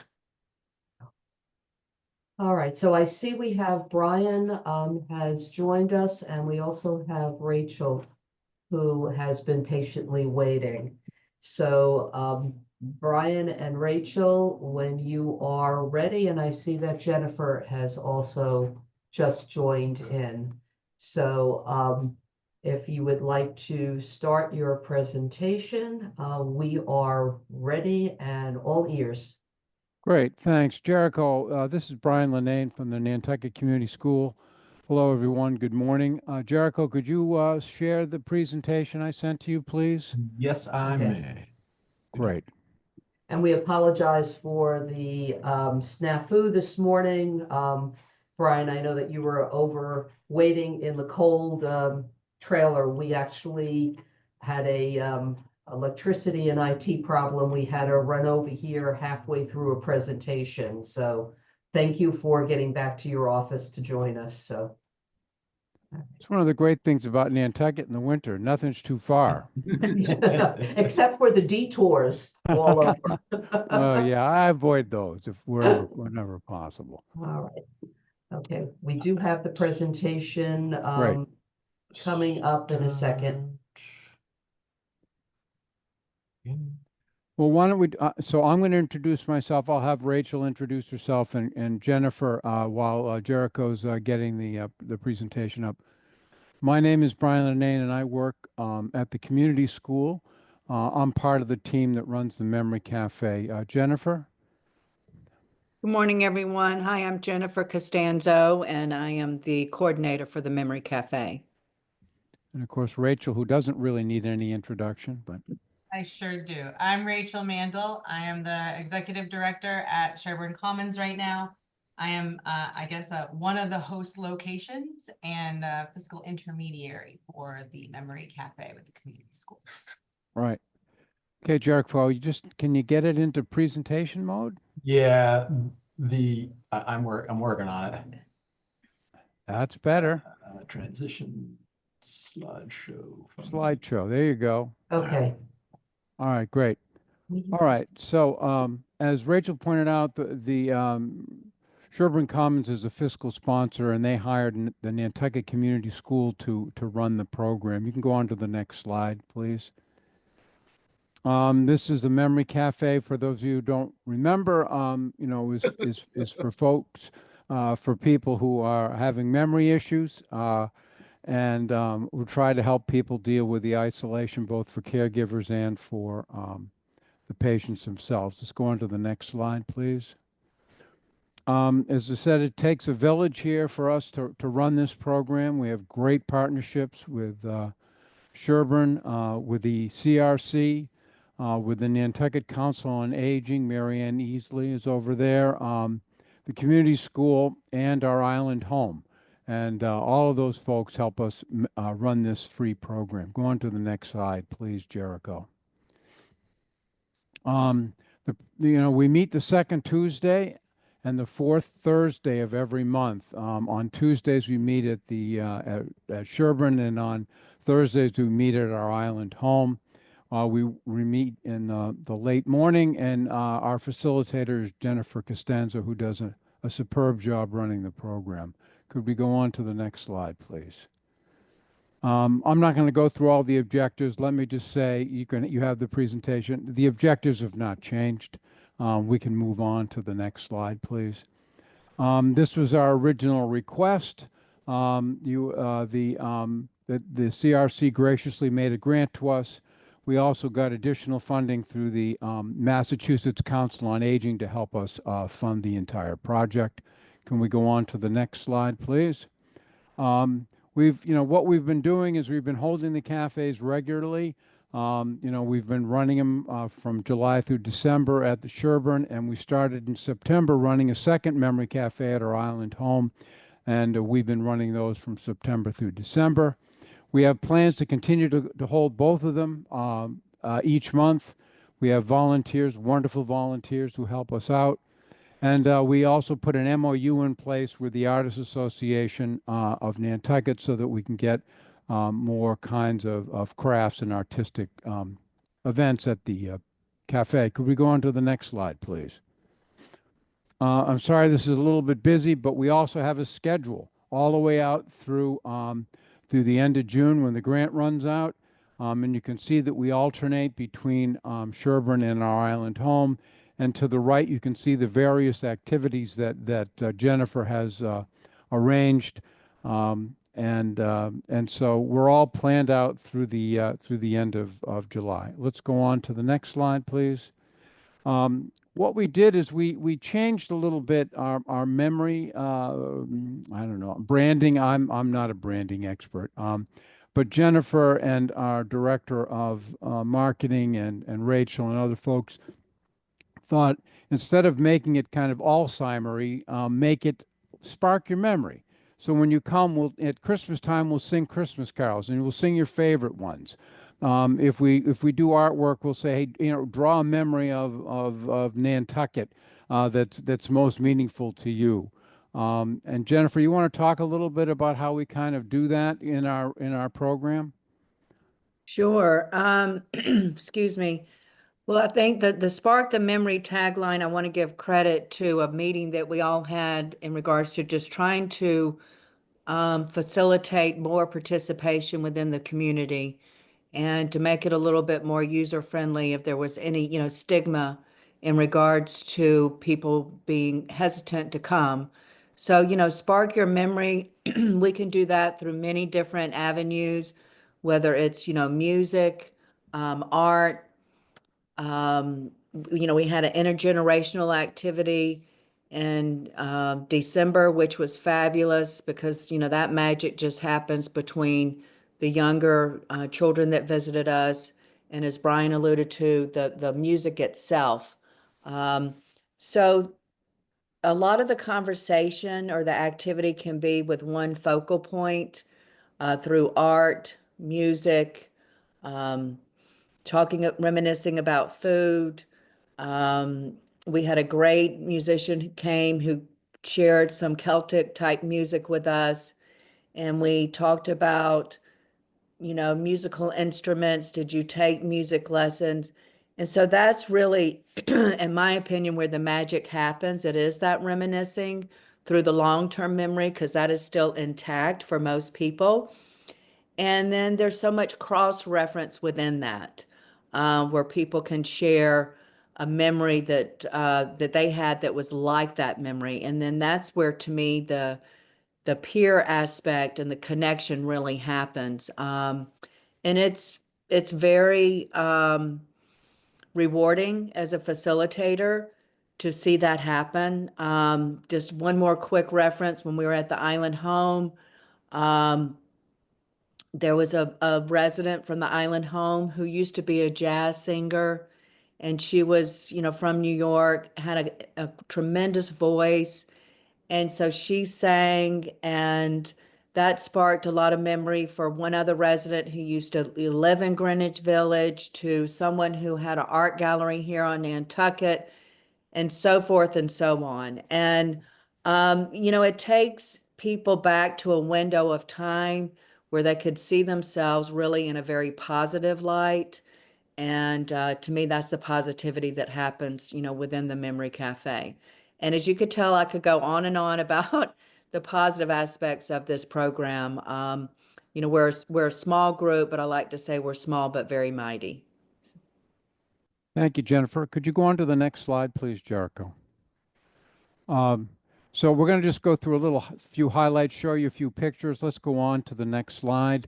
When the children come with their Santa hats on and they all sing and they all dance at Sherburne, we draw a crowd. We get some of the residents from Sherburne to come over and listen and sing. And one child, who was I don't know, incredibly gracious, went around and hugged each one of the Memory Cafe participants, because she wanted to do it. So it was really it's just a wonderful community event. Could we go on, please? To the next slide. Okay, arts and crafts are very good because they're hands-on, they're tactile, they're those kinds of things. And Jennifer weaves her magic in terms of, did you have a garden? What did you like to grow? All that. And then let's go on to the next slide. Music is awesome everywhere. When we had Graham playing the violin, we had, again, residents, stopping in from Sherburne, and, we just invite them in and off she goes, because, live music with a real artist is a very attractive thing. Let's go on to the next slide. So how can you help? You can always spread the word. You can also volunteer with us, and, you can also be a buddy. If you have a member of the community or a neighbor or someone that who's reluctant to come, say, hey, I'll go with you, and bring them and come to the cafe. That's, obviously a way to help. And we go on to the next slide, please. Our attendance is improving. The innovation of adding a second meeting place at our Island Home, we wanted 10 to 12 people in a monthly cafe. With 2 sessions now, we're helping approximately 15 to 16 people per month. And our Island Home has been incredibly gracious and supportive of us. And we get different people at our Island Home because some people are sick and some people don't want to come that morning or whatever. But we're also working with that whole core group. So that's been a great success. And I want to thank Rachel for her flexibility in helping us do all that and supporting all of that. And then let's go to the last slide, I think. Yeah, here's the attendance by meeting so you can see. I just want to give you some of those statistics. Again, we don't need to go over them. And then I think that's the last slide. Yeah. I certainly want to, Rachel, I wanted to give you the floor if you wanted to offer any of your observations, et cetera, to the committee before we take questions? Sorry about that. People just came in the back office and they were a little too chatty. The one thing I will say is we, like many other organizations and trying to get people to come to activities, I don't think a lot of people know much in terms of Sherburne Commons and what we do in terms of day to day. And we are trying to get a more robust activity attendance. So we kind of have these lulls where there's a lot of people who come and not. So we've started branching out more and asking people to extend out and, you don't want to come by yourself, ask another resident, ask a friend, ask a family member. And I'll say the Memory Cafe is one of those things that the goal is to bring a little bit more livelihood back. We're still dealing with some post-COVID isolation habits. And I would say the Memory Cafe is great to host here. Even though the numbers that I see, I would probably argue that the numbers that are representative, unless they're in, I don't know how Brian and Jennifer are doing it, but I see tons of people walk by or listening on the side for the music and the activities, even though they're not sitting there and exactly partaking. They will come and attend, and it gets them out of their apartment. Even if they're not fully socializing, it's a step towards that. So I think that there are a lot of unmeasurable benefits for this program that you can't just say X amount of people attended. And I would say even our staff are excited when we know that there's a live person playing piano or music, and it kind of creates this sense of livelihood, community, and just warmth throughout the entire facility. So those are truly not things that I think you can statistically put on paper. I would love to get more testimonials from those people who are attending to show how much this program is benefiting people who are not just living at Sherburne, but coming to Sherburne. I've had tours during the time that Memory Cafe is here, and we've sort of hung out on the side, and it really is something that attracts people to say, wow, this is great. You hear Memory Cafe and you're like, ugh, that's not for me. But when they see kind of what it is, and if there's some way to kind of push that out there more, I know Jennifer and Brian have really done a lot to reach out to me, ask me to help market it, get the word out there for just not even just our group of people. And we've been really trying to do that.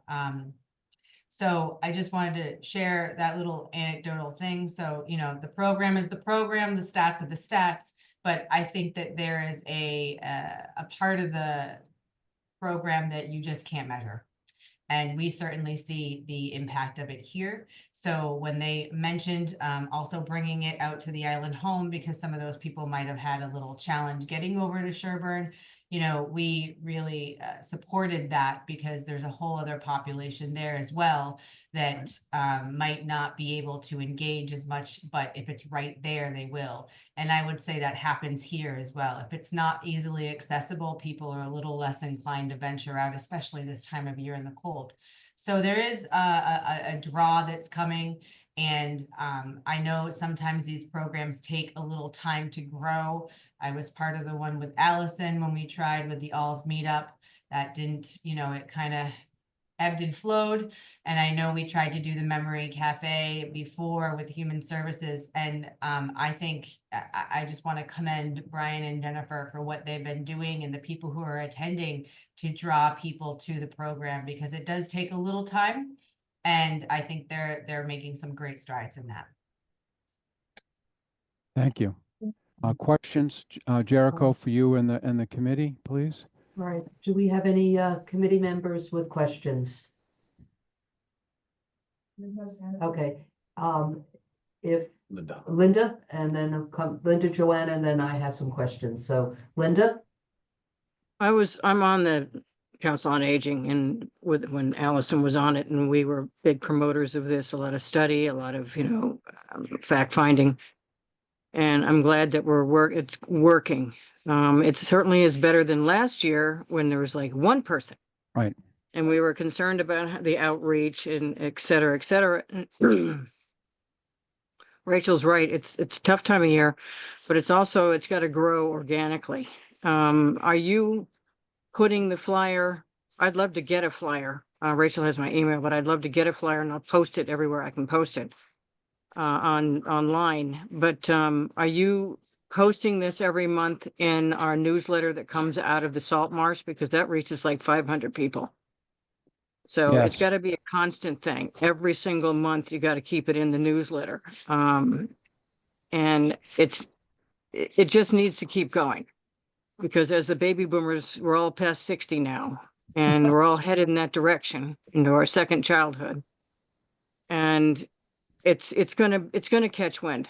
It's just gonna go. It's just taking time. And we were really concerned about it last year because we were like throwing money at one person. But Right. 8 people, 10 people, even in December, that was a tough time for anybody to take time to do something else. 10 people was that's a good turnout. And 8 people just before Christmas, that's good.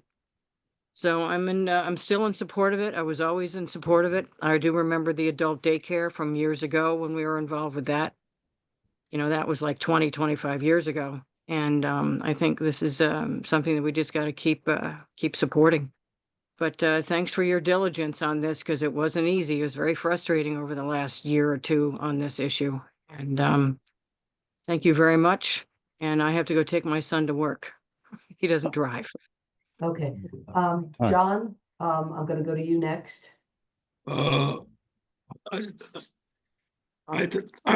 excuse me, being at an advanced age, fortunately, I still have my memories, so I haven't been particularly attracted to this, but it occurs to me that maybe a venue that you could explore the congregate lunch times at our the senior Salt Marsh, because you have a congregation of people who are of the age who they're probably socializing in that context. But I'm particularly thinking of a musical presentation at that time, rather than something that was hands-on, that might attract more people and get the word out in a way that something written might not do it. Just an observation. Thank you. Brian, if you'd like to explore that option, please let me know. I will try and I can make room for you in there if necessary. Okay, Okay, thank you. Joanna? Echo much of what has been said. I think that the program has grown very nicely. And I think that while we need to kind of focus a little bit on metrics, and I look at the numbers of, it looked to me like it was 24 sessions with 35 people. Is it for $39,000? The question that I really have is, should some of the money that you're requesting not be put into promotion of the program? Right? Because if you are trying to reach additional caregivers, approaching like the Daybreak or the Current and trying to negotiate some ad rates for nonprofits, and making sure that that's getting promoted may help you get the better numbers that you're looking for. And for our purposes, in terms of grant awards, like if that's going to help you grow your program and meet more people, I think it makes sense to ask us for that. Right. So I just give you that feedback. I do agree with what, John and Linda said, that the program has grown very nicely. So it's not a criticism. It's more that we'd like to see more engagement, right? Mhm. And how can we support you in building that engagement? Thank you. Question that I have, when first started the program or came, the focus was to get individuals living in private homes with potentially a caregiver or a support person to come and I'm looking back at your mission statement, it's for the individual, but then also for the caregiver for some respite and sharing. And my question is, I know that with your expansion, with Island Home and also reaching the residents at Sherburne Common, how many folks are coming that are not residents, that are in private homes? So we have one person who comes consistently with her caregiver. You've touched on the most difficult part of our marketing, is reaching people at their homes. We've talked to Sherry Hunt, we've talked to Tucked In Care, we've talked to everybody, to the VNA, we've talked to everybody that's going out there, and they're spreading the word. But again, as Rachel points out, to get enough gumption, to get organized, to get it on the calendar, to get dressed, to get in the car and come here, it's only, as I said, we've only had one consistent person. We used to have a couple others, but they've only been short-term visitors, right, Jennifer? Right? Did I have that right? I would say that's accurate, much to, our dismay, if you would. What I will say that, during the summer when we have a higher population here on Nantucket, we have had more people come from the community at large. And the fact that, the time that we have the Memory Cafe set up, that it is right now just running for an hour and a half, that is a lot on a caregiver. And we completely, understand what it takes to get someone there. And through other meetings with, stakeholders in the community that are involved with senior care in some capacity, it's come up, well, if this version of some kind of respite is not enough time to make it worth a caregiver's effort, what does that look like for us as a community? It has been talked in regards to, more of a respite care type program that would be, a longer day program at least, or something. As Linda Williams alluded to the fact that there used to be a program like that, the Adult Community Day Center, which I ran for 5 years. But, as it was said by Rachel, it's hard to really get those metrics and the money because the dollars don't start to add up. Insurance, Medicare, there's not a lot of reimbursement to make a program like that financially viable. However, when you look at keeping a senior at home and what it costs versus a senior having to go to a long-term care facility, that's where the money is saved. So that has been a hard group to really reach. I do have someone who's going to come on Tuesday that's never come before, so I am excited about that. And yeah, we would love to be able to get more people who are at home come to the program. And I'll close with this in regards to our many conversations with Sherry Hunt, who, has her pulse on this community and has for decades, that, some of the seniors who are at home who could benefit, their caregiver is working. So I have said, whatever it takes, I'm more than happy to go meet them, in person. And start a conversation, because for some people to come, it takes that personal one-on-one in the beginning for them just to walk through the door. So that has not helped by me offering that I haven't been given any names that I could go visit someone. And as Brian's last slide, or one of the last slides stated, how can you help? It is word of mouth, I think, from a program like this. In my opinion, a senior is not going to read it in the Current and say, oh, I think that's going to be fun, I'm going to go. That's just not this population. Maybe the caregiver might, but I think with this population, it's going to be word of mouth, or a neighbor taking someone to get them through the door.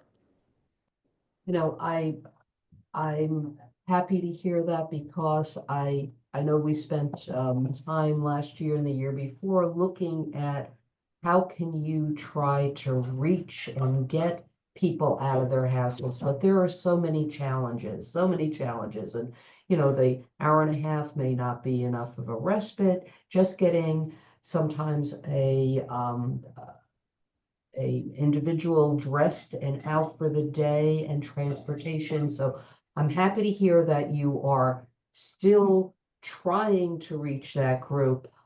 But initially, when I read your application, I said, oh, they're providing things that our island home already has, or they're providing stuff at Sherburne that maybe Sherburne has already. So is this enhancing? But I do understand that it is, because whether you are temporarily in our island home or you're a resident of island home, they are citizens of Nantucket, and we need to be providing services for the senior population. So, I applaud you for, initially I thought it was almost like a mission creep, but now I see it that you are broadening to reach seniors and where they are. So, a thought, this is a separate thought, is the folks that are home could benefit from participating. And I'm wondering if a collaboration maybe with Nantucket TV and having the sessions Zoomed or having it available, because I'm thinking that as a caregiver at home, offering any kind of stimulation and potentially watching a musical presentation that's appropriate for sparking memories, even if you're sitting at home in your comfy pajamas, they could benefit as opposed to getting out in the wintertime and coming. So that may be something to look into. Great. Thank you for the suggestion. Yeah. John, your hand is up. Just an additional thought, a possible way that of sort of at least reaching out this, and whether you do it with your pamphlet or you go along with the delivery of the Meals on Wheels program, because you are reaching, that program is reaching people who are at home. Now, I understand that many of them will probably never leave their homes, but maybe they could be incentivized just if they knew like something was here, or even in conjunction with proposing and to do it through the, say, WCTV, alerting to the fact this would be available to them through their television set, even if they're not going to go. Anyway, just another thought of a way to, another avenue to explore. Yeah. Thank you. All right. Any other questions? Otherwise, thank you very much, and I appreciate the slide presentation also. It's always wonderful to see the photographs of a picture, is worth 1,000 words in this case, for sure. So thank you, and appreciate your presentation and your application, and have a great day. All right. Thank you for your day. Thank you all for having Thank you for me. bearing with us, Yes. Brian. Yes, thank you. All right. So now it would be Jackie Lane. I reached out to Jackie to ask her to come in a little early. Okay. She's waiting on some assistance at her home, so I think she'll be a few minutes. She said she'll try and log in as quickly as she Okay. can. Is it possible for us to Other just go business? to other business and then as we're waiting for Jackie? So, That would be my suggestion, and I actually have a couple of bits and pieces to update on the forward-looking what we have planned next. okay. So as you know, the Health and Human Service study done by Raftellus concluded the primary research and delivered a draft report. We're going to adopt the draft report as official I think in the coming months, once Raftellus does another look at it. We ran into an issue with the scope of that particular agreement, which means that we would be needing to get another contract together in order to do the facilitated the sort of facilitated crossover between CRC and CHS. But I also sort of think that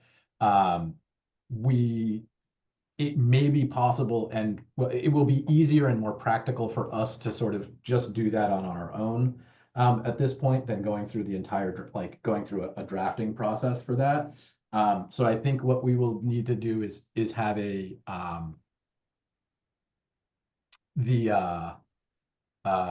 have a discussion between us, CHS, and then potentially finance, so we can be kind of fully informed on what they would like to do, and what we should know from their point of view. And then additionally, I think that if we need to after that, we can look to do a particular, like to contact Raftellus to actually do us an official handbook so that there's like a third-party summary of what we need to do.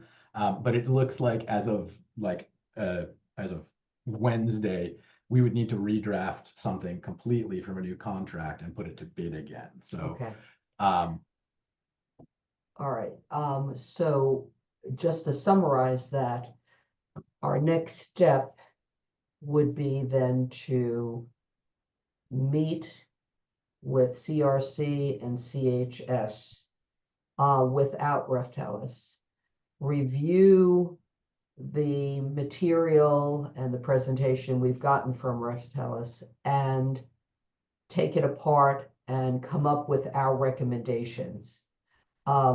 I think, Sue, you alluded to that earlier today when, you know, we're faced with just having a meeting quorum, and, you know, maybe it's time we need to be looking at how this entire process can function better to guarantee that we meet all the obligations.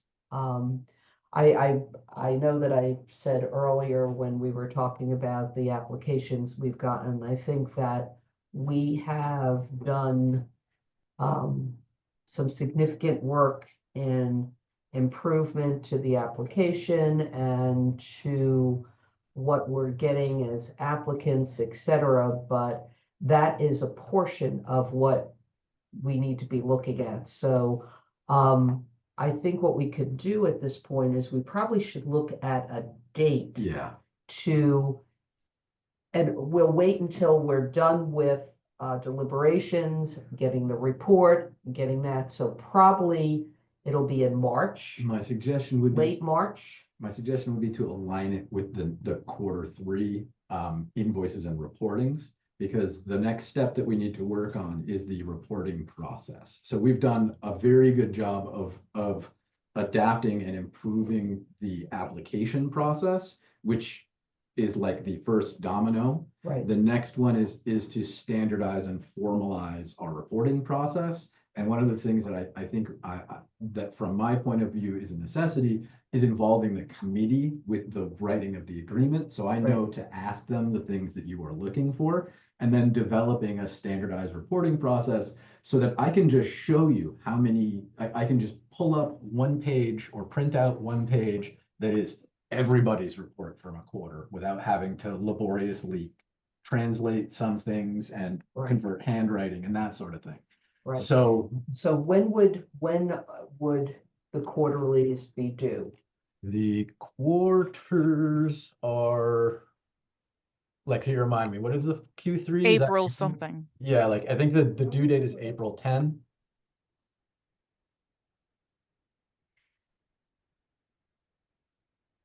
So what you're recommending is that we wait until the third week or so in April and We do the may, quarterlies, and because I'm looking at this is a meeting with CHS I and think it's- CRC. I think it's March, April. And then that second April meeting, we can discuss the reports, Right, okay.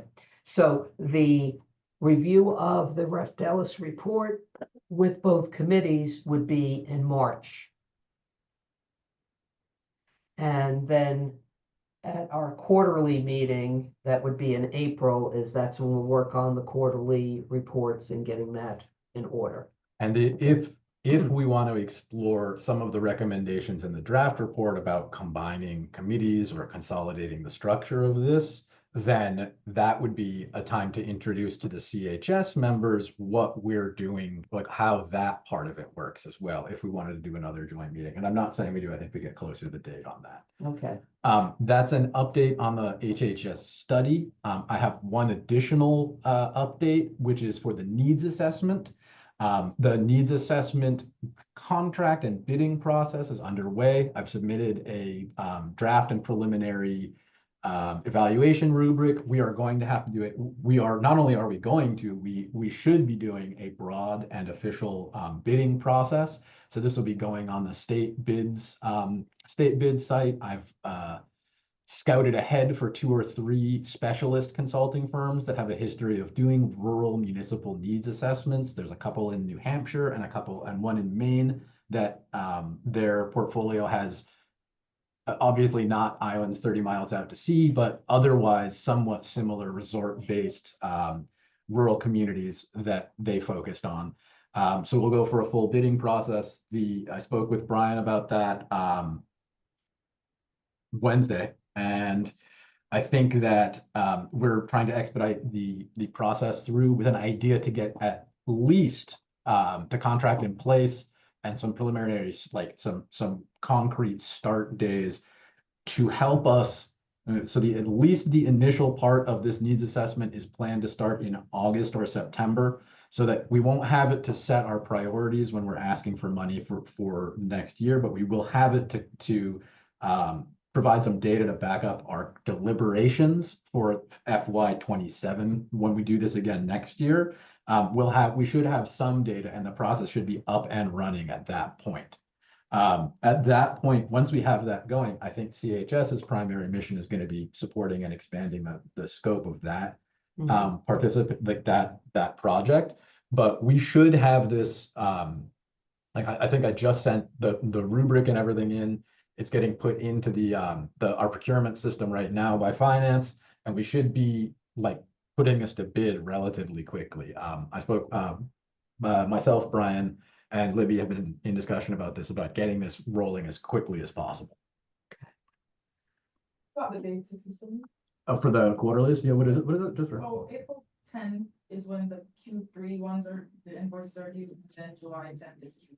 Okay. So April, so we would do that in A little after April 10th, like April 15th. after April 15th or so. We'll give that. So we'll have to look at those specific dates. I know that 2 months ago, I think, Joanna, we had a motion giving you permission to talk with finance to see how we approach ultimately asking for more funds. Do you have an update on that, Joanna? I can't hear you. You're mute. We have not yet had an opportunity to get that on the agenda, but we Okay. will. Okay. Well, I imagine you guys are pretty big, you're about to hit the even busier part of it, right? Yes. Okay.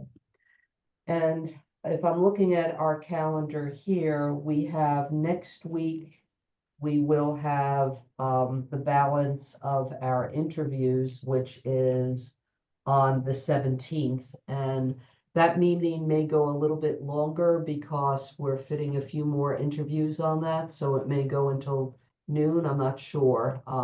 But that agenda will be out shortly. It's up on the website right now. Is it? We have the second. 1, 2, 3, 4, 5, 6, 7, 8, 9. We have 10 on that day, and we had 5 today. 6. 6 today. Yeah. A couple of them. So on next week, on the 17th, we have Warming Place, Lighthouse School, Addiction Solutions, Boys and Girls Club, Athenaeum, Artists Association, In the Herd, Interfaith, Health Imperatives, and then Sharing Kindness to wrap it up. So we will go probably as scheduled. We're going to be going till noon. Right, right. Then the following week on the 24th is our deliberations. And hopefully you know, if we can get that in one meeting. Otherwise, we do have the 31st and also set for deliberations if needed and writing the report. So we're hoping that the first week in February, the report is ready for approval and release. So what we would be doing is we would be writing the draft in as soon as the deliberations are concluded. Right. Then we would be emailing it out to the committee. We would have a brief discussion about, I mean, I think we'd have to call a meeting to officially approve it. Right. I would suggest that one could be virtual. We just do that very quickly. And then we would present that to FinCom. And then I spoke with Brian about scheduling the presentation there. First week, well, the dates that you said in February, and then also very early March as the alternative. So he's passing that on for scheduling now. Okay, so we're looking either the first week in February or the first week in March to present to FinCom. And that is just something personal. I'd like to be there in person, and I'm trying to work it around some necessary travel that I have to have. So if we can get it done for the first week in February, that'll be fabulous. Otherwise, it would be the first week in March. And I think that still falls within the time frame, Joanna. I looked last year, I think March 5th was the presentation last year. So I think that I think it's fine. And I think as long as we're giving them the information this far in advance, they'll be happy. Okay. Perfect. All right. Do we have Jackie yet? I do. I'm sending her a link again. Okay. And she should be logging on in just a moment. Any other business while we're waiting from committee, etc.? So appreciate everyone's participation, attention, and devotion to this process. It's critical, as we all know, and everyone's input is extremely important, so thank you. Did we discuss who was gonna follow up with Barry Rector? Actually, I would. I'll do it again, because Barry's a close friend of mine. I'll do it again and impress upon him again that this is kind of critical. And maybe he should do it because he's a healthcare professional. He should do it. He's a healthcare professional. Yeah. He's retired. I'll follow up with him again. I'm supposed to have lunch with him anyway. Okay.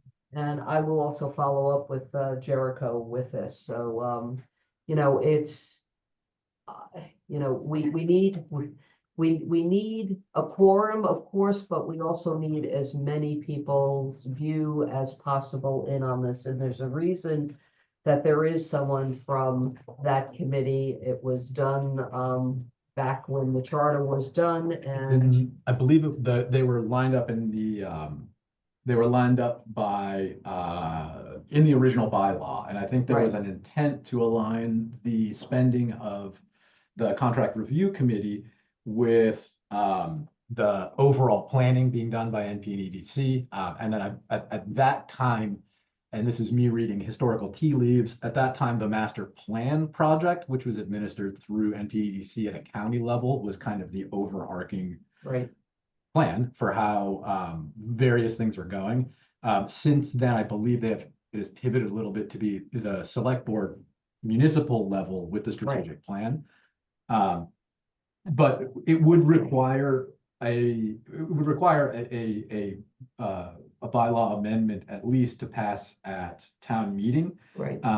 It was discussed this year, and I didn't think that the timing was right. I just don't think we had enough time to properly set the process up in a way that I'm comfortable with. And I think that I think at this point, watching this year unfold, it is a conversation I think we should have. Okay. Am I correct in that we are already looking at a potential fall annual town meeting? I've heard in watching just some of the select board meetings, I thought that I heard reference that, well, that potentially could be put in a fall meeting. And I don't know if that's beneficial, because could we potentially work toward that if there is a fall. Yes, I mean, I would not bet against there being a fall. I think it's a safe bet that there will be a special town meeting this year as well. Right. I don't, I have not heard confirmation of that, and I think I don't exactly remember the process by which it's declared. I think the select board can do that ahead of the Right. thing, but it has not yet been officially announced to me that we will have a special town meeting. If we do, then that is a very real possibility for Right. how we can Right, approach it. because there would be the opportunity to develop a warrant, et cetera, so, but I. My only concern on that one is that I would need to talk both with compliance and with potentially town council, because I don't know if you can I'm not sure what the reconstitution process would look like, and I don't know if they would have to reappoint people in a whole process. And that would be right around when we would be, so next year, my planned timeline, or my suggested timeline, is that we start this process about a month or two earlier than we did this year. Right. Which would put any potential special town meeting right in the midst of it. Right. It's just something to consider, and I Right. think if we can get it together in time, and we know how that will land when we're doing the process, it's something we should seriously consider. Jackie's here. Jackie, let her on Okay. in. Awesome. We have perfect timing.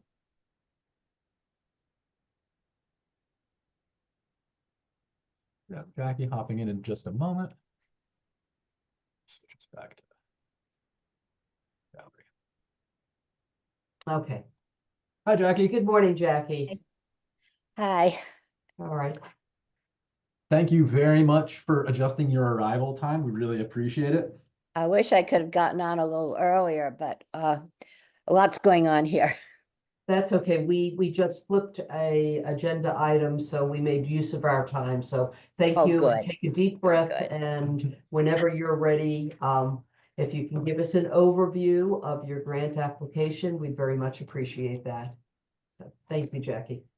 Okay, it's not a new program. It's one that we've done for several years. It started during COVID, and basically it's supposed to accomplish two things. It's supposed to give people that have limited or no insurance that covers therapy a choice of therapists and another opportunity. And it also tries to include the several, and there are quite a few licensed therapists that live on the island that are independent, and it attempts to involve them in taking on some of the load of people that do need therapy that can't necessarily afford it, and help them.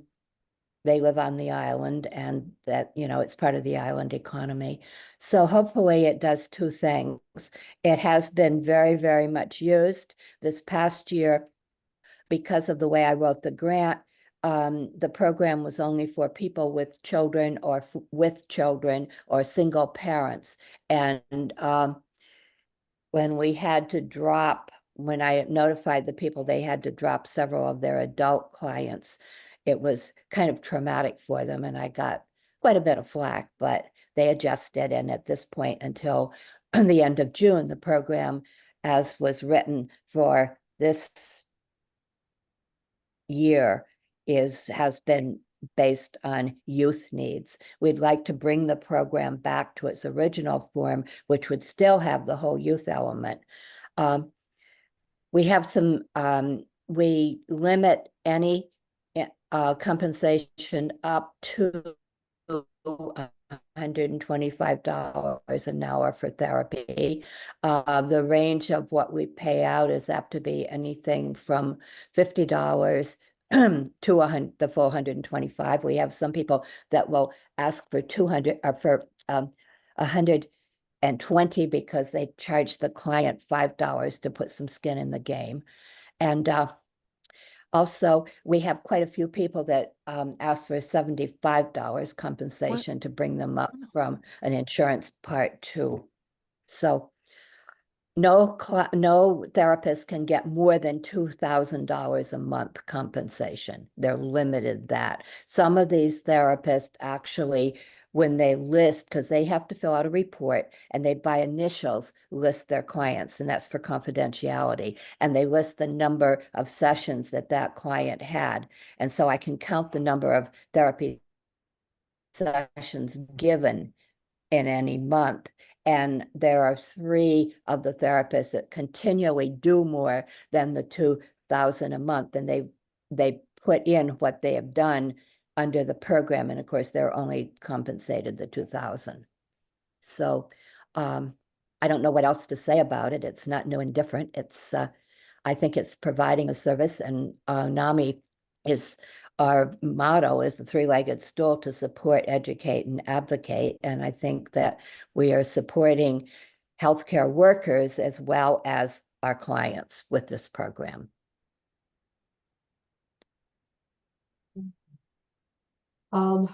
Do we have any questions from the committee? I do. Okay, Joanna? Let's see. Thanks, Jackie. Let's see. Let me just get my notes. So the request is to underwrite therapy for the uninsured. By my calculations, it serves 240 people a year for $120,000 that you're asking, right? Mhm. I figured this out. It looks like we are paying for 4 sessions for each person. Is that accurate? It varies. It varies. There are some people that have more than 4 sessions, and then there are quite a few people that have 2 sessions a month. So, and it varies in the state of where they're at, I think, with their illness too. So, but I mean, if you averaged it out, yes. Mm-hmm. How many therapists are you currently working with? 8 to 9. We did have Meckler, but she's moved, but we kept her on because she had one Nantucket client that she'd been seeing forever and was doing it virtually. But then when we switched to only having youth-oriented therapy, then she dropped. So it's 8. 8 are happening right now, 8 therapists. We've had up to 10. Okay. Very rough cost per person averaged out is about 500. Yeah.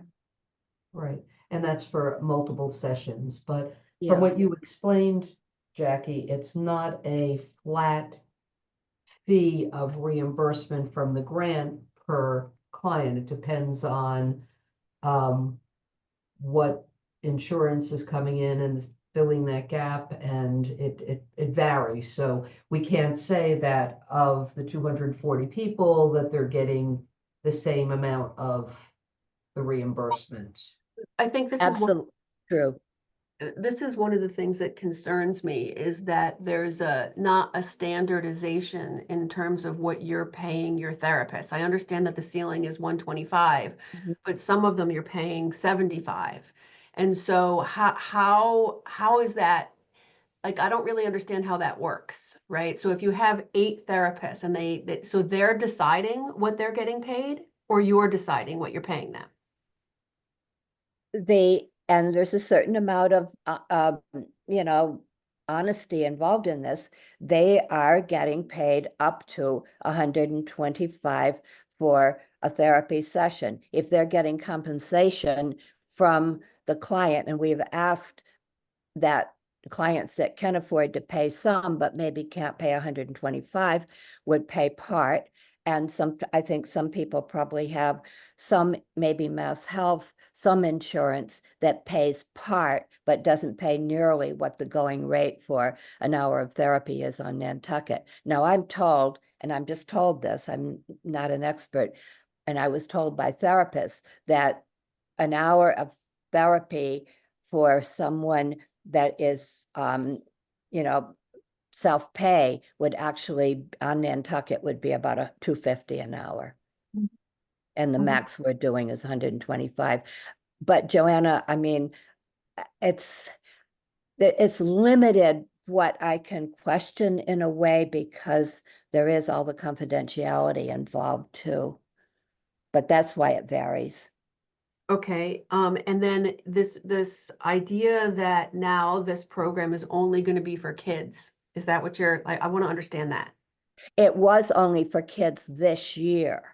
For For 2024. 24-25, and now I want to take it back because when we changed it to just kids, there were a lot of people that had to be dropped, and there was, I got a lot of feedback. I can't guarantee, I just know what I'm told by the therapists, and I was told that they had people that were very hard to place with anyone else, and so on and so forth.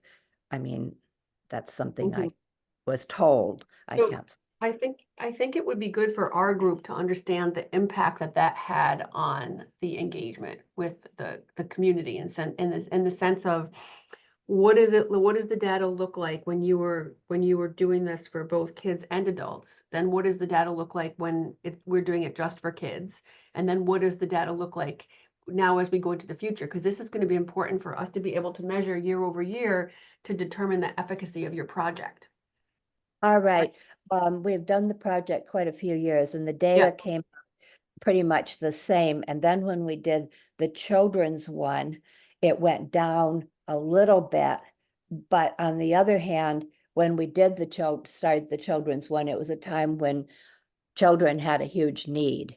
And, as we came out of COVID, and that was one of the reasons that NAMI is trying to spend so much time developing kids programs, because we found that kids as a whole, when we came out of COVID, between the fact they were already bombarded with social media, then they went into the COVID isolation thing. And when they came back, I think any school or any social worker would tell you that the kids had a ton of problems.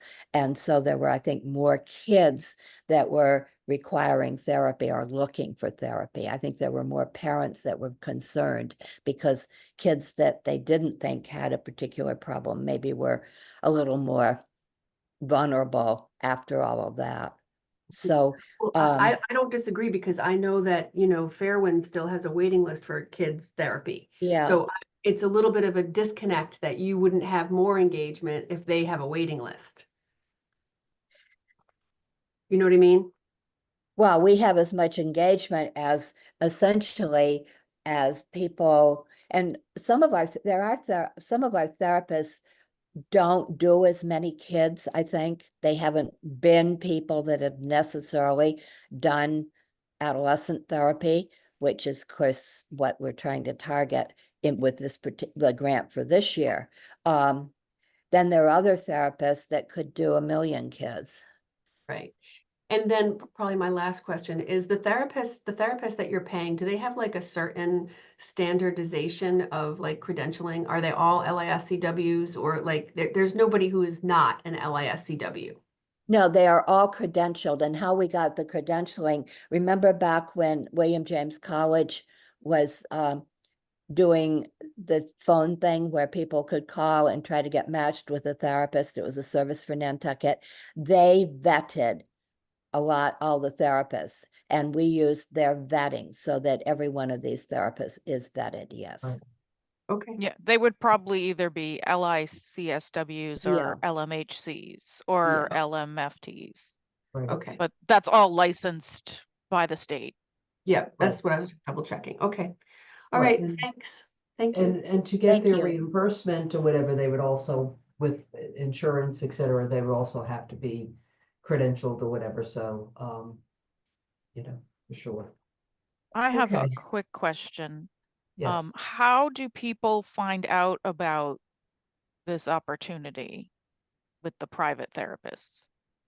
Well, I do know that we have had some communication back and forth with Fairwinds through the years, because when Fairwinds has wait lists, sometimes they would mention, and then I think Nantucket is a small island, and an awful lot of these private therapists have worked with Fairwinds before too. And so I think there's a lot of communication goes on. We don't go out and advertise in Inky, hey, here's some free therapy. It's more the idea that within the system, it's another And I know the hospital social workers know about it. So it's kind of like a referral thing, I think would be.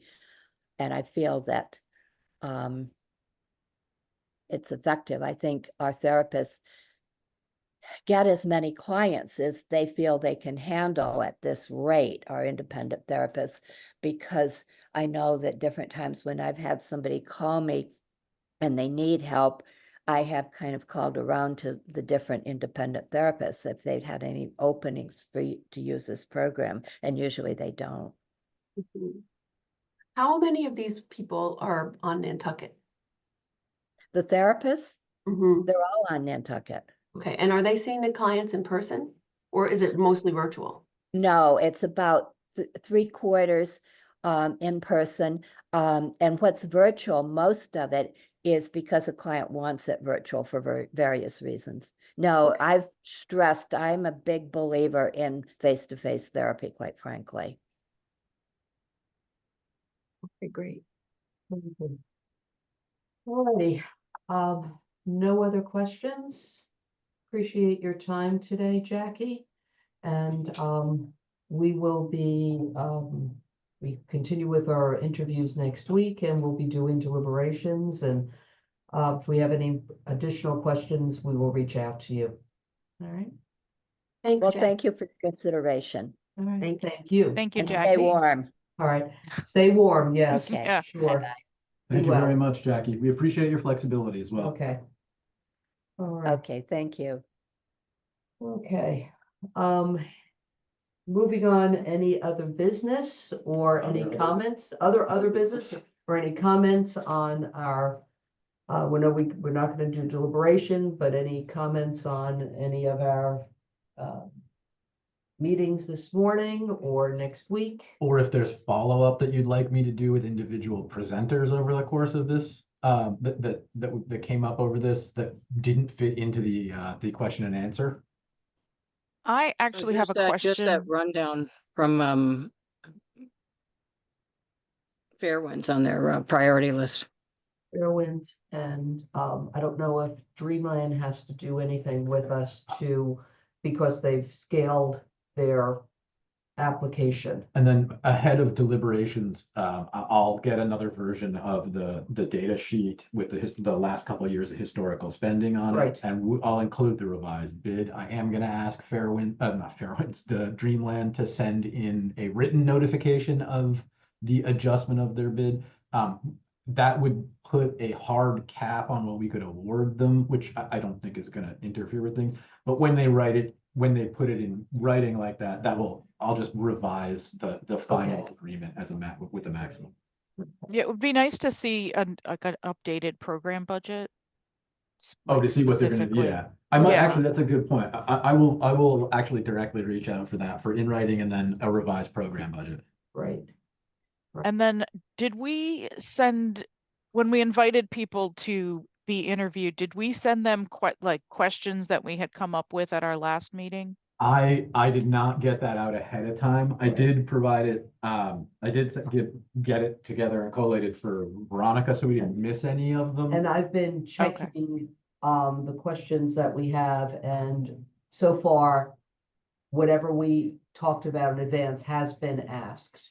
And Okay, maybe great. what we'll do is send this to. Well, I can't send it out for one Right. group and not the other. Right, So. Right. And that one's on me. I just did not get it done in time. okay, and, Could you send that list out to all of us? Absolutely. okay, Do that right That'd be now. great. yes. Jericho, I just have one small feedback, which is that I don't think we should let the other people in to the meeting when Until- others, yeah, because I felt a little bit, uncomfortable. Off the awkward. time pressure. Yeah. What did we think? So I think 15 minutes is borderline right now. This is more Borderline. looking forward to next year's setup. I don't think we need to go much over 20. Doing so forces them to do a better application, I think, and not rely as much on the presentation. And I know the presentation can be good, but the presentation can't be the thing that we're deciding on. The application is the thing that we're deciding on. Yeah. And we have to be firm to that, or else we're it's not gonna be, it'll stop what we've been working on. Yeah. Right. And, you know, I do think that the 15 minutes is appropriate for most. I think that with Prism, because They were new. going into it, some of us had a lot more questions, and we've given him the opportunity to really explain it more than what came across on paper. So he took a little bit longer. I think he also There's a lot of moving parts of that. a lot of moving parts, and also I think he's very comfortable in talking about what he does. So, you know, maybe you know, I need to do a little bit better job at sort of keeping people, you know, thank you, you know, you can go on for a half hour, but you know, let's make it concise. Well, you did really well wrapping him up. Yeah. Can I just say a word about that? I just want everyone to know that I recused myself on that because my son is in the program.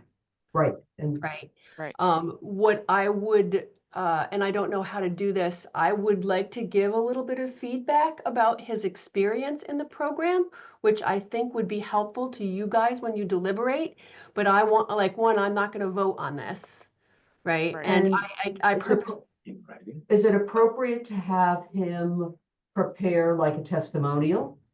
It would be. I don't know that he'd be comfortable with that. Okay. I will check with Maureen on this, but I think if you communicate in writing, like kind of your idea on that, that might be acceptable. And I think your recusal is to prevent A bias. or the appearance of bias. But it's not meant to prevent the admission of useful information in the deliberation process. So there's probably some finessing to work on that, but like, I'll check with Maureen on that. Okay. Okay, I do think I just have a couple of points that would be helpful to all of you, especially based on, you know, I heard what Linda's concerns are and I would have similar concerns. And I think that there's a little bit of a disconnect between what the presentation and the request is and what the actuality of what can be achieved is. Right. And full disclosure, I've had a couple of discussions with Prism in a couple of different capacities, and I have written like a qualified letter of support for their proposal around the clubhouse project. Yeah. And then I will be meeting with him to follow up on things for that. I think in the next day or two, next working day or two. Right. I'm curious about that. I'm going to try and make it to one of their Sunday meetings to kind of watch. I've been invited twice and I just haven't had time to get to it. But I am curious if this gets us around a big gap in service offerings for youth, specifically the third spaces thing that has been a real concern of mine since 2020. I mean, again, full transparency, I told him to apply for this grant. I told him to put in a citizen warrant article. I have said, here's some funding pockets, you should proceed with them. And I connected him to Beth. So, you know, I really have encouraged him to try to do this. I just think there's some realistic constraints that everyone should be aware of. Yeah. Yeah. But I was encouraged to see that he has gone to the golf club and and the warrant. That was the big concern I had, you know, like where does this warrant fit in with what he's doing? But he gave us a pretty good idea. And again, you know, from a finance committee perspective, I don't know how the finance committee is going to react to basically a capital request, you know, for basically a public-private partnership. Like, I don't know what the reception to that will be. And that was not, you know, necessarily something I was suggesting. I was simply suggesting these are funding mechanisms that you should look at. Right. The other potential concern around Prism is if they are doing services and provisions in the school, that's another quasi-town budget. They're not exactly, there are county level elements to it too, but it might rear the similar problem we had with the youth grant and the fire department program. Right. I don't think so because it's administered differently and it is technically, it's the same but different in a lot of ways. But that is a thing that'll pop up that is gonna have to be discussed before, it'll have to be discussed before we get to deliberations, because it might rule it out entirely. Right, Well, because it's, I mean, It might, I don't think so. the Memory Cafe is run by a department of the schools, but it's being Administered sponsored pass through as a by, 501c. yeah. So Actually, it could, that is a could be perfect point that undoes exactly what I just said. So thank you, Sue. here to help. Yeah, no, it's good. Thank you for taking me on this journey. Yeah, no, we literally already do this, so this shouldn't be a problem. Right, and he is already a not-for-profit, Yeah. you know, he does Oh, have. one aspect, he did form a not-for-profit. Jericho, one of the things I think that could be helpful is if you went back to the town and asked them, this is probably a Libby Bryan thing, you know, what is their feeling on being approached by a private organization in terms of providing alternative space and having the town invest in that space when the town is being approached to do basically create a community center and do the same thing over a longer period of time. Do they see this as a stopgap in between, right? The two projects being developed? Like, how do they, or do they, like, it would be good for us to know before we start to have a lot of opinions about this, like what their feelings about this. Is there a place for this in the Nantucket rubric of how we're Yeah. engaging youth? Agreed. I think that we also are gonna need to, like, amongst ourselves, have some more clear and delineated. So like today during our discussion or during some questions, we looked at whether or not we need to dedicate spending to programming, or if there are other parts of it that we can do. And I think it would benefit the applicants and the quality of our responses if we have more explicit guidelines like that internally, and then we align them with what admin has going. Part of my job on part of the reason that part of the thing that I do that is helpful with this is that I can try and connect this with the strategic plan, which is a different bucket of money, but sort of represents what the large scale priorities for the town of Nantucket are on these things. So that's, but you're dead on, Joanna. I need to talk. But I'd like to know what the temperature is on that before we spend too much time deliberating on it. And then I think we're gonna see a lot of these, like the Dreamland, like Prism, where it's an overlap, where the mission, we have to figure out if it's mission creep or if it's a combined. Right. Like, because we're going to see more and more of these 501Cs as a component of like compassionate capital kind of thing. Right. I really, really agree with that. And I think that in the situation of Prism, there is an existing business, right, that has a limit on the number of people it can accommodate. And so part of what is being even proposed to us is something that's in the future. And I think that we have to be aware of, like, he has that whatever building he's building is not going to be ready for 2 years, 3 years. And that's if he gets the funding and develops the building.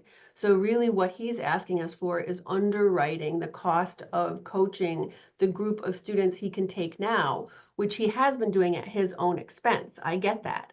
But these ideas of making it bigger than what it is not really implementable until he has new space. Right. And I felt like that kind of got lost in this conversation a bit, because he can't really take more than 20 kids right now, or 25 kids. Right. But then I also see that he's doing, from what I heard from him, is he's going into the school, and that hasn't happened yet. It hasn't. No. That's Okay. the plan. I think That's what he wants to do. Yeah. Right, right. Yeah. Because that would give him a space, but then that also opens up a whole nother, area of concern, because it's private, going into a public facility. Correct. Yeah, And we've yeah. talked about this at this committee before, because the school has a gym. They just don't have the staff to offer the kind of services at the gym. So if Isaiah is willing to share his staff, That's great. Should he be compensated for that? I think that's fine. How do we work that out? And is it coming through this budget and this money? And this again is something for Jericho to take back to Right. Brian and Libby and say, is this something that should get budgeted in the school department's budget, or is this a Yeah. grant? Right. Yeah. So one of the things, and not to belabor this point because we are running towards the end, Right. but one of the things is that we do, I think we do need to get some clear guidelines that we have for intent, because we do get a very wide array of different grant requests. Right. And configuring those is only going to make it easier for us to manage Right. and easier for us to make proper decisions. Right. And then again, back to the improve the quality and efficacy of the reporting. All of this will make it easier for us to make larger requests going forward. And hopefully you guys can see that the reason I am so hot on the number of people served and the dollars it costs for each person is because then we can start to compare these things across the board.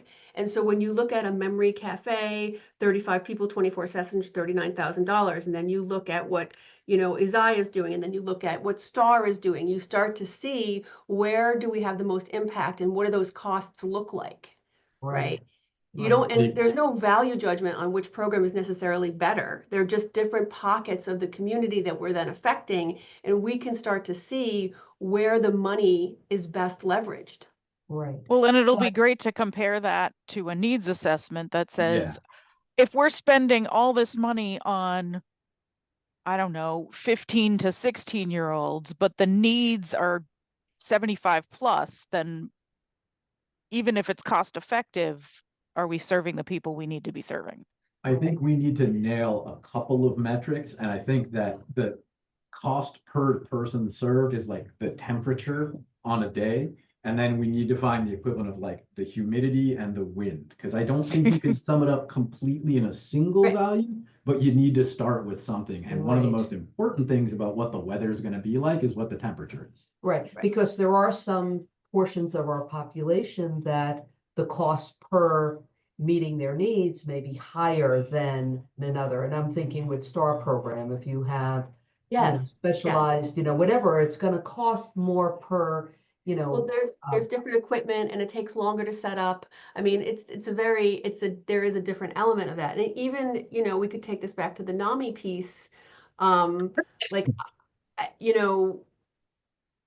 She's serving a larger group of people. The thing that I don't like about that, and maybe the way that we could help with this, is to say, if we're going to support NAMI, then the town supported grant portion of the people that are served, the reimbursement rate's $100. Like we set, right, where the thing is, because for the therapist to kind of opt in to how much they're going to get paid through grant money doesn't exactly seem right to me. It seems like we should be setting that. Not that I want to take away money from anybody. That's not the point. I just want the playing field to be level. But I think what the attempt of having a $2,000 limit per month per therapist was the intent was to try to. I got that. Keep it, but then you're still getting people who are saying, I'll take $75 and see more people. Right. Right.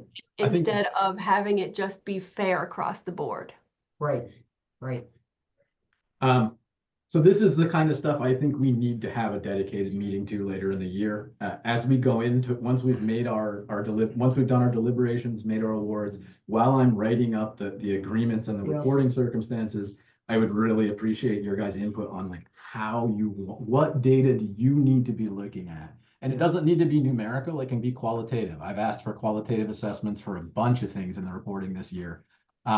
We need to think about metrics because they're going to help us get additional funding. That's really what it comes down to. Right. But we need to not be too myopic. We need to pick the right set of metrics. I think that's my big point on that. But it's true. I mean, we just made a gigantic leap forward, and even how the questions we're asking and the way that people are responding to us, and even getting them to understand how important it is for them to understand the amount of money they're spending within the grant to execute their programs. There was a huge disconnect on that for a lot of years. All right. Any other business? Except potentially a motion to adjourn. I could make that motion. Do we have a second? I can second it. Second, All right, and before we have a vote on that, I want to wish Joanna's son best of luck. You're heading off island to Yes. you Yes, know, so wish him well, I and will. we'll keep him in our thoughts and Yes, prayers to be he's safe. shipping out. He's shipping out tomorrow morning, everybody, on the Mass Maritime, their brand new training ship. Oh, So Congratulations. very exciting.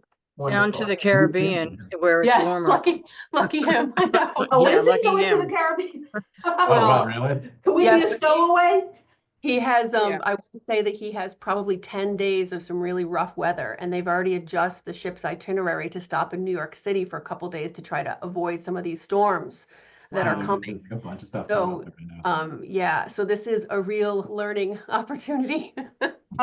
You will get his sea legs. Wonderful. So, can we Thank you. have a vote here? We've got our motion. So Sue, Aye. Joanna, Aye. Linda, Aye. John, aye. and myself, I. So we are adjourned, and Happy New Year, everyone. Stay warm and best of luck to your son. Well, you know, it was probably good that we were mostly on Zoom. Can you try fitting more than 2 people into Jericho's office at one time? Brian Levine showed up and he's like, there's no power in the trailer. And I was like, we can get you to desk. And he's like, I will go back to my office right now. And I'll get on there for you guys. Yeah. Thank you Very very good. much, everybody. Thank you. Thank Have a you. great day, everyone. you. See you next Friday.